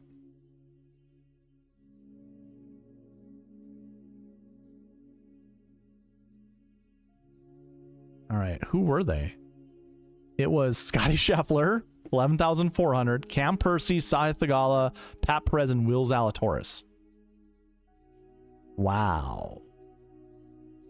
Now, these 3 guys had never played the Sanderson Farms Championship. Scottie in 2020, I mean, he wasn't like the best golfer at that point in time. And Cam Percy was on his way out. So, okay. Here's the thing. One, I need to create a page where we can look at, I need a this week. I need to have this created already. Okay. That is, okay. Yep. There's definitely a need for that. But I can go to the spreadsheet. You guys can go to the cheat sheet and we can take a look at recent form ones. That is the thing. That's the one that I really want to look at right now. We have more than 5 golfers, so I do want to anchor around golfers from this bucket. It has my guy in there, Michael Thorbjornsen already, with Rico Hoey. If I was to make a bet, it would be that I'd make 2 bets. It would be top 10 bets for Michael Thorbjornsen and Rico Hoey. Whatever you want to put money on that, I like both of those guys to finish inside the top 10. I think that's yeah, this just makes me like these 2 guys even more. And some of these guys down here, I got no issues with any of them. No issues whatsoever. Garrick Higo, that was AJ's play. AJ, he's in that bucket, the bucket that seems to be pretty decent. I mean, there are a couple buckets that are decent. Recent form 1 that has a high success rate, high frequency rate. Our highest success rate is 10K golfers, by the way. Followed by recent form 1, followed by salary. Isn't this cool? Like, I literally haven't even used this tool this way. But isn't it cool we can sort by this? And by the way, I think if you hit, if you hit the clear all filters, it resorts it for you. Oh my God. My goodness. Last year 2s, that 20 to 40 range. That's the next highest success rate. And you can look at optimal lineup rates, like frequency rates. Strokes gained 2 and 3 have your best frequency rates of finishing inside the top 10. Followed by last year 6, which, yeah, makes sense. Course history 3, yeah. That's usually a volume-driven bucket. Top 5? Do we have 100% here? No, we don't. Strokes gained 2 and 3. Okay, strokes gained 2 and 3. I'm going to go back to this page and take a look. Okay, strokes gained 2 and 3. Normally, we see 19 golfers in the strokes gained 2 bucket. We have 23. And normally we see 35 in the strokes gained 3 bucket. We have 32. Okay, well, let's take a look. Let's take a look at those golfers.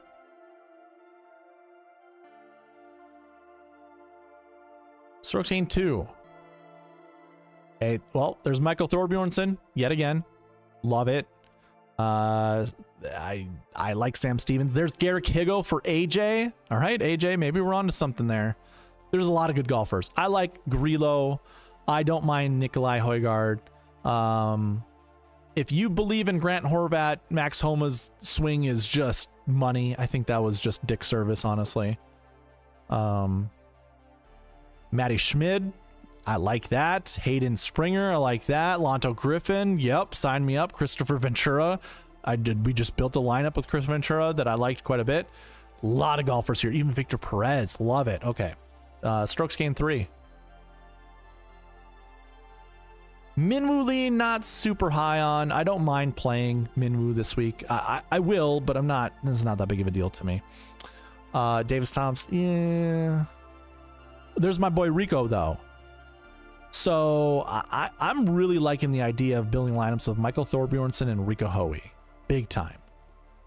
Big time. And then golfers. Oh, Stephen Fisk, by the way. Stephen Fisk was that like last golfer in. I don't care, honestly, but that's not terrible. Ben Coles, that seems like a good play. I also don't mind Luke List, past champion at this event. He popped during the Procore Championship, and I think he finished 14th or something like that. He was top 20, I'm pretty sure. We can take a look. We go down to Luke List. Luke List. Oh, he finished 30th. Okay, well, what the hell? What happened? I'm gonna go here.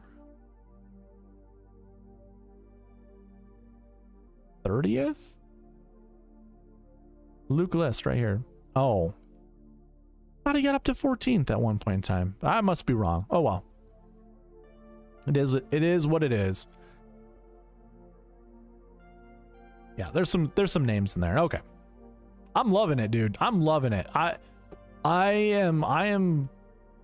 So here are my combos. My combos that I like. Michael Thorbjornsen with Rico Hoey, I think is a slam dunk. If you wanted to add a third golfer in there, I don't mind going Emiliano Grillo. I want to do the 999-37 approach. I might even go 998. I might even go 9998, just depending on if it's possible. And I believe the $8,300 golfer that did work out for me was Sam Stevens, right? If I go back to building lineups, I mean, there's Bo Hosler in there. There was Chris Ventura. Chris Ventura is a strokes gained 2 golfer, maybe? Yeah, he's a strokes gained 2 golfer, so that just fits in perfectly there. $8,000 Bo Hosler was strokes gained 4, which is fine. It's not a big deal, honestly. That's not a big deal. Let's kick out Hosler and see what else we can run. Oh, never mind. I kicked him out already. Yeah. All right. You guys ready to build some lineups?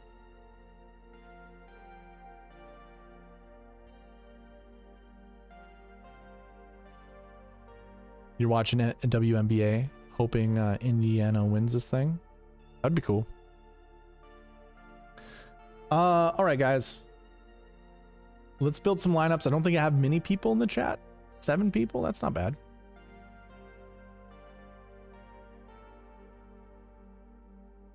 Give me 2 to 4. Oh my God. Hold on. Wait a minute. We didn't do Marquee Tee Times. My bad. Here we go. Marquee Tee Times. All right. You can follow along on the cheat sheet. This should be available to you. Just sort by group rank, top to bottom. And I'm just going to be highlighting the top groups in the field this week. This is one of the, well, it's not the oldest, it's one of the newest segments that I've ever done when it comes to analyzing which lineups to play or which golfers to play in lineups. The premise behind this is I just started recording it out of nowhere. I just recorded the top 10 groups every single week and just saw how many golfers from those groups were in the optimal lineup, how many of them were in the GPP winning lineup. And what I ended up finding out over 5 years, almost 6 years now, of analyzing this is that over 90% of the marquee or golfers in the Marquee Tee, or how do I phrase this? 90% is what I'm about to tell you. 90% is true. You want to select 2 to 4 golfers from the Marquee Tee Times, and you don't want to play them together. So what I found out is, if you were to play Sam Stevens from Group 1, this is your best group in the field is Jacob Bridgman, Nikolai Højgaard, and Sam Stevens. If you were to choose Sam Stevens, you would not want to play Jacob Bridgman or Nikolai Højgaard because less than 9% of the time, actually it's probably less than that. It's probably like 3% of the time of all tournaments, including all, like not just this tournament, but all tournaments. There's like a 3% chance that you're going to have 2 golfers from the same Marquee Tee Time finishing inside the top 10 in the optimal lineup or in the GPP winning lineup. So it's unlikely. Therefore, I don't ever select more than 1 golfer from a group. If anything, I will only go with Sam Stevens and then move on. And then the other part of that too is it's like 90% success rate where you only want to find 2 to 4 golfers from the Marquee Tee Times. It's like 2 to 4. That's it. So if you do like Sam Stevens, and in this next group of Rasmus Højgaard, Mackenzie Hughes, and Keith Mitchell, you just wanted to play Mackenzie Hughes. If you just went with Sam Stevens and Mackenzie Hughes and you skip the rest of the Marquee Tee Times, you've got your 2 golfers. And they're not playing in the same group. So that's what I would recommend, because again, I have looked, and I mean, we could look at last year. Let's go ahead and sort this. It's already on Marquee Tee Times. Right here, the group rank. You had Beau Hosler in group 1. He finished 2nd. In the second group, it was Luke List, Patton Kizzire, and Mackenzie Hughes. Mac Hughes was in the SweetSpot Optimal. The next group after that was Jaeger, Nick Dunlap, Peter Malnati. Steven Jaeger was in the GPP winning lineup. Lucas Glover was in the next group after that. It was Lucas Glover, Johnny Vegas, and Ricky Fowler. So Lucas Glover and Beau Hosler were in the optimal lineup together from the Marquee Tee Times, and you can only see 2 golfers, two golfers with the little black tick mark that says they're in the optimal lineup. You see 3 highlighted in blue: Beau Hosler, Steven Jaeger, and Sam Stevens. That was in your GPP winning lineup. And you see 3 highlighted in green: Beau Hosler, Mac Hughes, and Lucas Glover. They were in your SweetSpot Optimal. That was just last year. And I could go year after year after year after year, and you're going to find common that this commonality appears in each of those years. So when it comes to this year with the Marquee Tee Times, again, kind of pointed it out for you guys. Group 1 is Jacob Bridgman, Nikolai Højgaard, and Sam Stevens.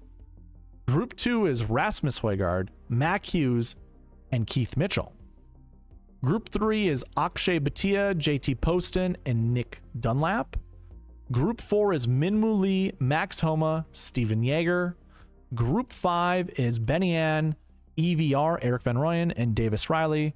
Group 6 is Kevin Yu, Tom Kim, and Tom Hoagie. Group 7 is Davis Thompson, Emiliano Grillo, who I like, and Adam Svensson. I don't mind that. Group 8 is Vince Whaley, Matty Schmidt, and Harry Higgs. And Group 9, I don't do 10 groups anymore. I just do 9. Group 9 is Beau Hosler, Doug Gim, and Patrick Rogers. So out of those 9 groups, find 2 to 4 golfers to build your lineups around. I got like my favorite choices from all of this. Emiliano Grillo down here in Group 7. That seems like a no-brainer. If you wanted to pivot from him, Davis Thompson at $9,700 seems like a great pivot. It's only a $400 difference. So Group 7, that seems pretty good there. I've already said it before, but where is it?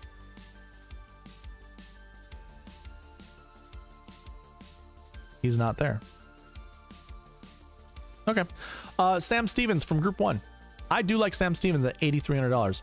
If you needed a 9K golfer, Nikolai Højgaard, I like quite a bit, and I'm not afraid to play Jacob Bridgman. So that seems pretty decent there. From Group 2, I'm probably not going to go Rasmus. I probably won't. $9,600 seems way too expensive, and I feel like he's only getting that bump because he was in the Ryder Cup. I think that's too much money. I like Mac Hughes, and I do not mind Keith Mitchell. He is in that strokes gained 3 bucket, which we want to play from. Akshay, I'm not afraid to play Akshay. JT Poston, the optimizer loves, seems like a good value play at $9,400. I don't mind playing that. Nick Dunlap, by the way, 2-time winner on the PGA Tour, $6,500. We all know he's got swing issues, or he has had swing issues. Maybe he's turned them around. You never know. Yeah, I'm not going to go through each of these groups. I think that I've highlighted the ones that I like the most. Okay. Now it's on you guys. Find me 2 to 4 golfers to build lineups around. It looks like AJ already put his in there, and same with Lombardi Lee. I'm going to build lineups for you guys. Actually, let's do roll call number 2 will be give me the golfers you want me to build lineups around. So AJ and Lombardi, you're already there.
Joanne, slam. What does slam mean?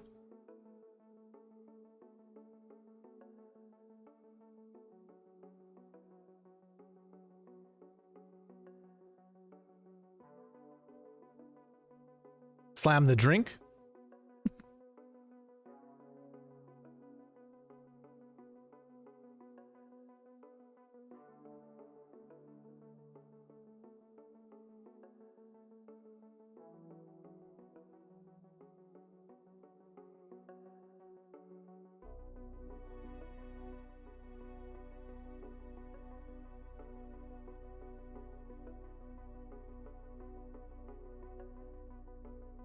Okay, I will build lineups for you guys. I think that's probably everybody. All right, AJ wants Higo and Hoey.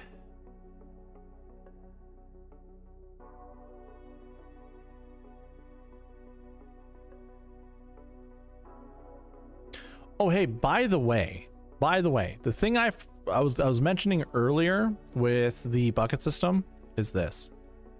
So for me, I like to look at particular salary ranges. So let's go 6,500 to 6,900. And I only want to look at golfers who finish inside the top 12 within that salary range. So you can find golfers. This is what I did during the Pro Core. And I want to look at the strokes gain stats. So when I look at the strokes gain stats, I see Alex Smalley last year was break even. I'm only looking at the guys with negative strokes gain stats. Henrik Norlander finished second in 2023 with negative 0.282. Then there's negative 0.4, negative 0.4, negative 0.1. Everybody else is in the positive. I did this during the Pro Core. And here's the thing. If we go and we look the strokes gain stats tool right here. And let's go ahead and put a filter on this. Let's go salary from 0 to 6,900. I think that should do. Oh, nope, that doesn't. Okay, that doesn't affect this bucket. Okay. Never mind. That doesn't affect that bucket. Does that affect any bucket on here? Should. Oh, it does. It does. It does on the bottom, but not on the top. Okay. Okay. Could actually update that. Okay. Anyways.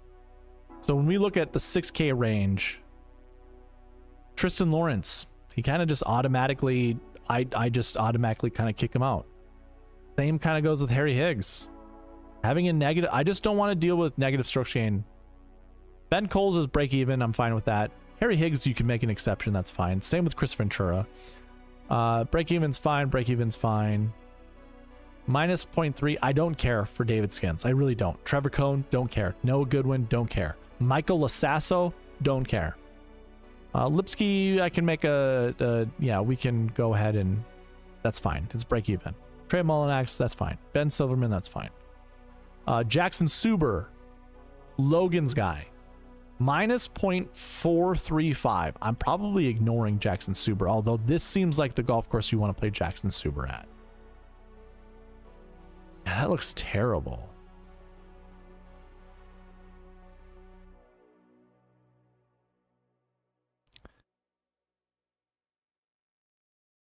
Yeah, I don't know, man. If I were to look, I mean, that T6, he was trending up with strokes gained total.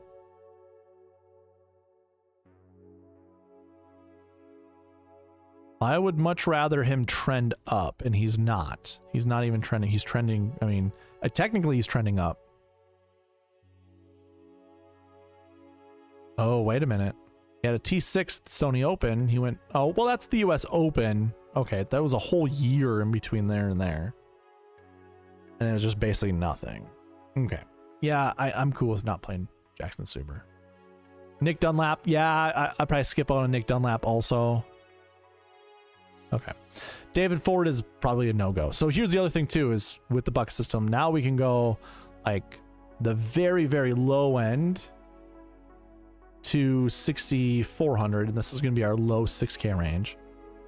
And we don't really have mini golfers in the top 12. I mean, it's 1, 2, 3, 4, 5, 6, 7, 8, 9, 10. And they're all awful. 2021 had a lot of these golfers inside the top 12, and their stroke change stats were terrible. So, like, the low 6K range, if you're going to play any of these guys, everyone's open. It's almost the opposite of what you want in the high 6K range.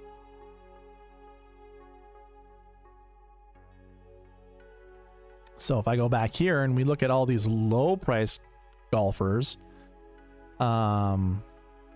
is there anyone that even fits that bill? Cristobal del Solar. Okay. Hey, I'll play him just because of that. It's like -1 exclusively. Mason Anderson, I don't really care, but I'll play him. Will Chandelier, sure, I'll play him. Taylor Dixon, sure, why not? Well, let's play some of these guys down here and just like try to. Oh, wait a minute. I'm doing this wrong, guys. I'm doing this wrong. Doing it wrong. I need to have 2024. It's actually 1 full year from this date. So let's just do 9/30. Let's do 9/25 to this date. Okay, this is what I need to do. I'm sorry, I did that absolutely wrong, as I was showing you guys before. So Tristan Lawrence is a little bit better, but I'm not playing him. Harry Higgs, yeah, he's still okay, but not playing him. Luke List, Adam Hadwin, no. Davis Riley, no. Adam Shank, no. David Skins, no. Trevor Cohn, no. Noah Goodwin's okay now. Tom Hoagie's a no. And then, yeah, Michael Assasso's a definite no. Trey Mullinax is now a no. Same with Silverman's, now a no. Nick Dunlap's a no. Now we get down here. Now I want the -1s. Peter Malnati's on the table. Matthew Pavon is on the table. I could play Matthew Pavon. Aaron Wise. Cristobal del Solar is still there. Aiden Buckley. Yeah, you can sign me up for these guys. Rafael Campos. Sure. There's Anderson. Yeah, sure. Why not? Now I don't really care for some of these guys. Yeah. Okay. Yeah, it was pretty much the same, but not bad. So the guys down here at the bottom, Campos, Mason Anderson, Mr. Anderson, yeah, Camilo, I'm fine with Camilo. Hayden Buckley, yeah. Pavon, Del Solar. I think that's it. Pavon, Del Solar, and Buckley. Those are my 3 low 6Ks that I'm okay playing. Joanne says Smalley and Thorbjornsen. Ooh, Joanne, I like that. That selection's great. Okay. All right, Joanne. I'm not going to do any more giveaways. That's it for roll calls. Cheat sheet I'm going to close down. Let's go ahead and build some lineups.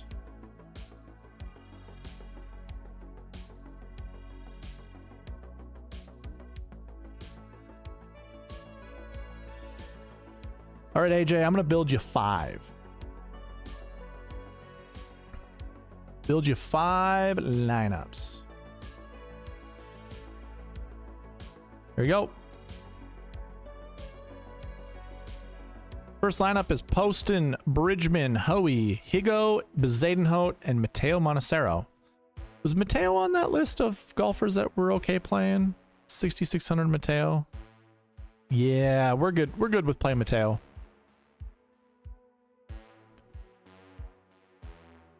Tom Hoagie. We said no to Tom Hoagie, but here's a lineup for you.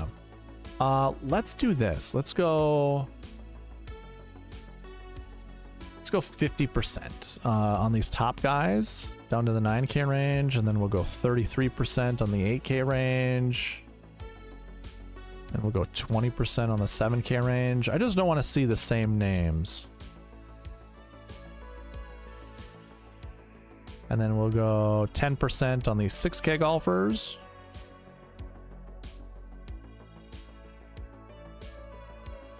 And we can go 5% on the low 6Ks. Seems decent. Seems okay. We said no to Tom Hoagie, but there's a Tom Hoagie lineup for you. Next one, Minwoo, Nikolai, Okay, so we go 999 876. Sign me up, dude. Sign me up. I like that lineup. Next one's Poston, Højgaard, Hoey, Higo, Eric Cole, and Chris Ventura. That's a solid lineup as well. I like that one.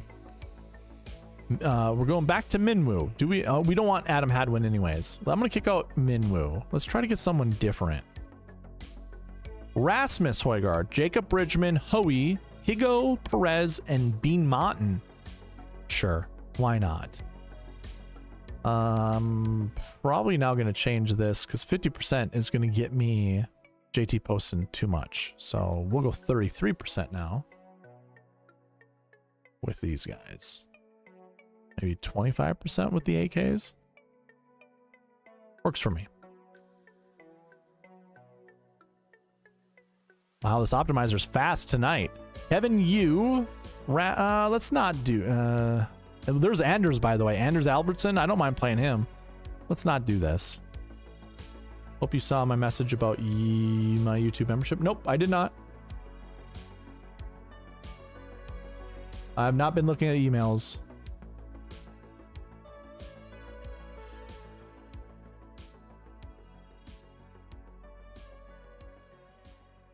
Or what are you talking about?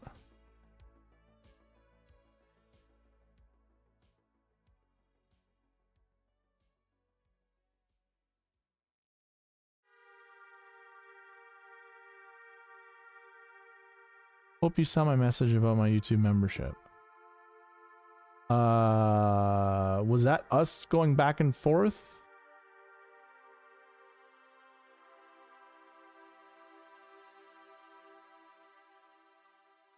We talking about the like paying to do lineups? It was the beginning of the chat.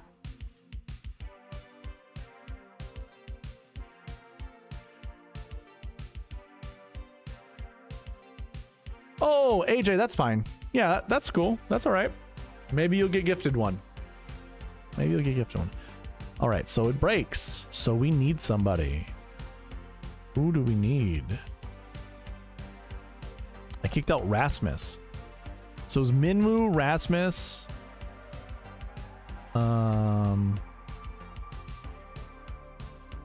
Oh, it's a lot of these dudes down here. Let's do... Can we do Grillo? Can I make it do Grillo? Nah, it breaks.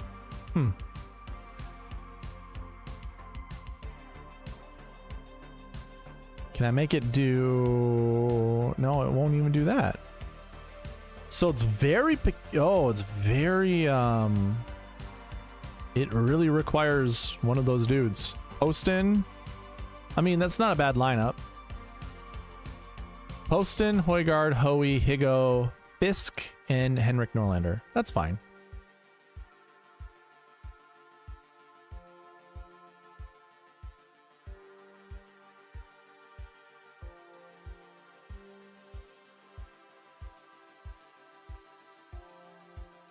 Alrighty then.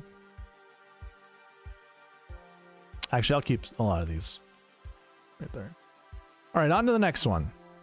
Champ Homa Poston, Mr. Lombardi Lee. Champ Homa Poston.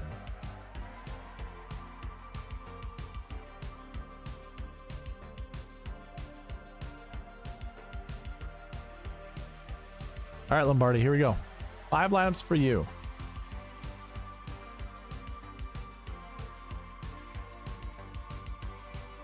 Did it just break already? Interesting. This one did not break though. What the heck? Oh, you know what? My bad. My bad. AJ, I did you a disservice. The salary. That's fine though. I mean, those were kind of the lineup builds I was thinking about playing, but here we go. Anyways, you, Poston, Champ, Homa, Putnam, and Danny Walker. That's a pretty solid lineup. Lombardi Lee. Poston, Champ, Mackenzie Hughes, Homa Schmid, and Steven Fisk. Man, the optimizer loves Steven Fisk. JT Poston, Champ, Homa, Bo, Hosler, Whaley, and Perez. Poston, Champ, Mitchell, Homa, Svensson, the Assassin. I haven't hit this board in a while. Hadouken! Rio, the Assassin, Hisatsune. The last lineup. Let's kick out Jesper. We get Poston, Nikolai, Cam Champ, Homa, Hisatsune. Let's not do Seamus Power. Seamus, the guy who just has back issues like crazy. Poston, Champ, Homa, Stevens, Olison, and Eric Cole. There you go. That's a solid lineup right there. That one was pretty good. Oh, whoa. Pretty good. It's pretty good. Okay, going on to the next one. Trey. Clanton. Ooh, these are Trey, I say this with the utmost respect because this has nothing to do with you, but these might be the biggest losers in the field. Clanton, Damon, and Tom Kim.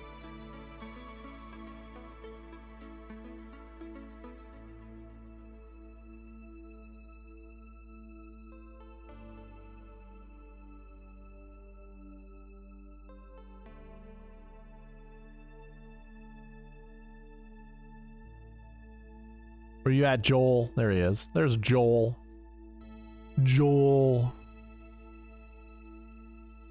Lombardi, you're welcome. We play the Daywalker in October because of Halloween. All right, we get Akshay, Michael Thorbjornsen, Luke Clanton, Schmid. I mean, this is a fantastic lineup. Here, I'll hit you with one of these because I like this lineup so much. You get one of these, man.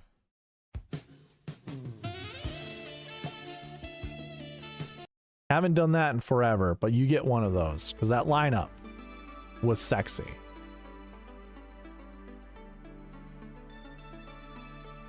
Now we just keep getting the same thing. So I need to kick someone out. I think it's going to be Mari Schmid.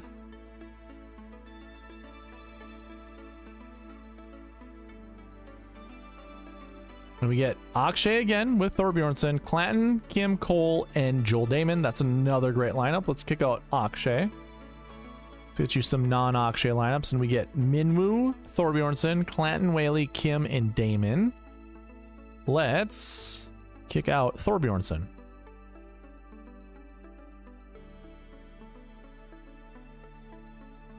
We get Grillo, Højgaard, Hughes, Clanton, Kim, and Tom, or not Tom, Joel Damon. Grillo, Nikolai. That's a good lineup. 2 9s, 2 8s, and 2 7s. Sign me up. I agree. I think Michael Thorbjornsen will finish inside the top 10 this week. We get Grillo, Højgaard, Hughes, Clanton, Tom Kim, and Joel Damon. Did we just do this one? I feel like we just did this one. Let's kick out Nikolai. And we get Minwoo, Emiliano, Luke Clanton, Whaley, Tom Kim, and Joel Damon. So sticking around with Whaley, how many Whaley lineups did I build you? One. Just the one.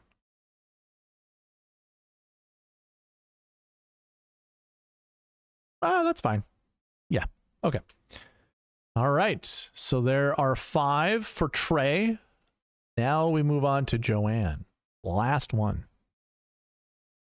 Joanne wants Smalley and Thorbjornsen. Whereas some of the degenerates don't even know how to say Thorbjornsen. It's not hard. Most of them know how to say Thorbjorn Olesen. How do you not know how to say Thorbjornsen?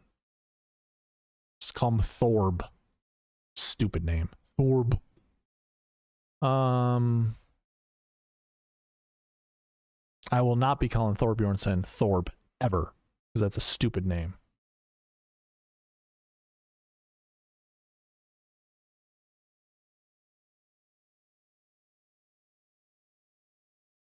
All right, Joanne, here we go.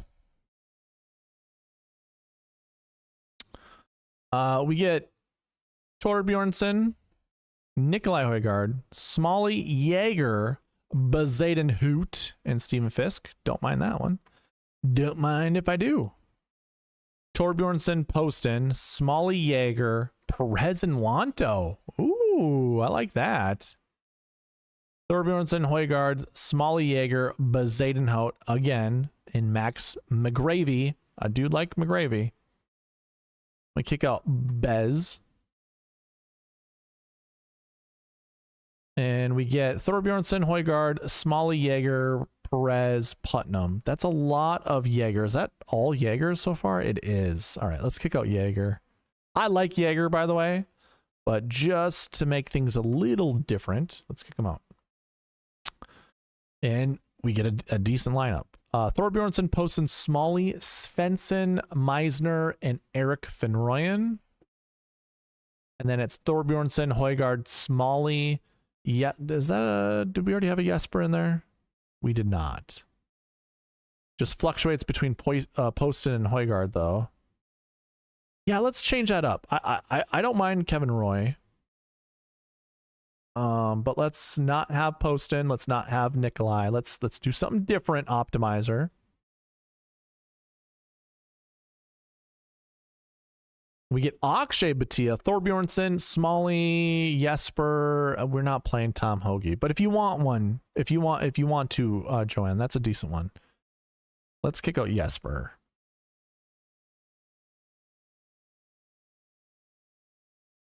Bhatia, Thorbjornsson, Smalley, Doug Gim, Perez, and Mateo Montecero. 10-9-8-7-7-6. Hey, let's end it on a 10-9-8-7-7-6. That was a decent one. Okay. Those were lineups for tonight, and I think that's going to be it for me. I have to get up pretty early for a mechanic appointment. By the way, I had meniscus surgery last Friday. I wasn't sure if I was going to be able to do this entire time, but it's fine. I mean, I can kind of feel it getting tight. So, anyways, appreciate y'all being here. It was fun going through some of those updates with the new with the website, and hopefully we can use that moving forward. That's going to be it for me. On that. Yeah. Tomorrow night, you guys want me to go live tomorrow night?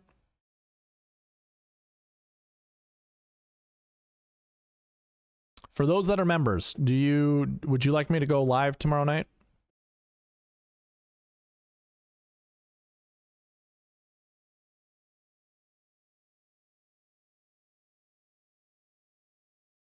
If I see one yes, I'll go live.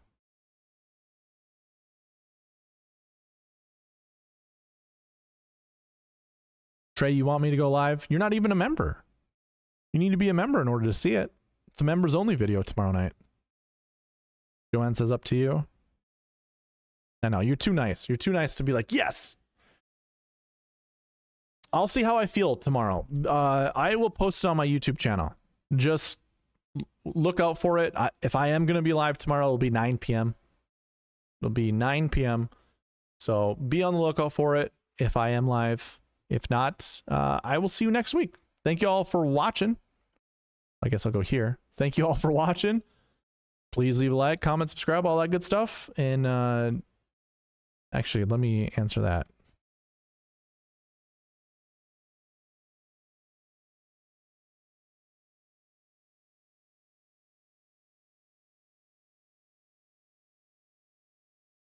Anyways, I'll see you later. I'll chat with you in the chat if you're still here. But I'm gonna close the stream right now.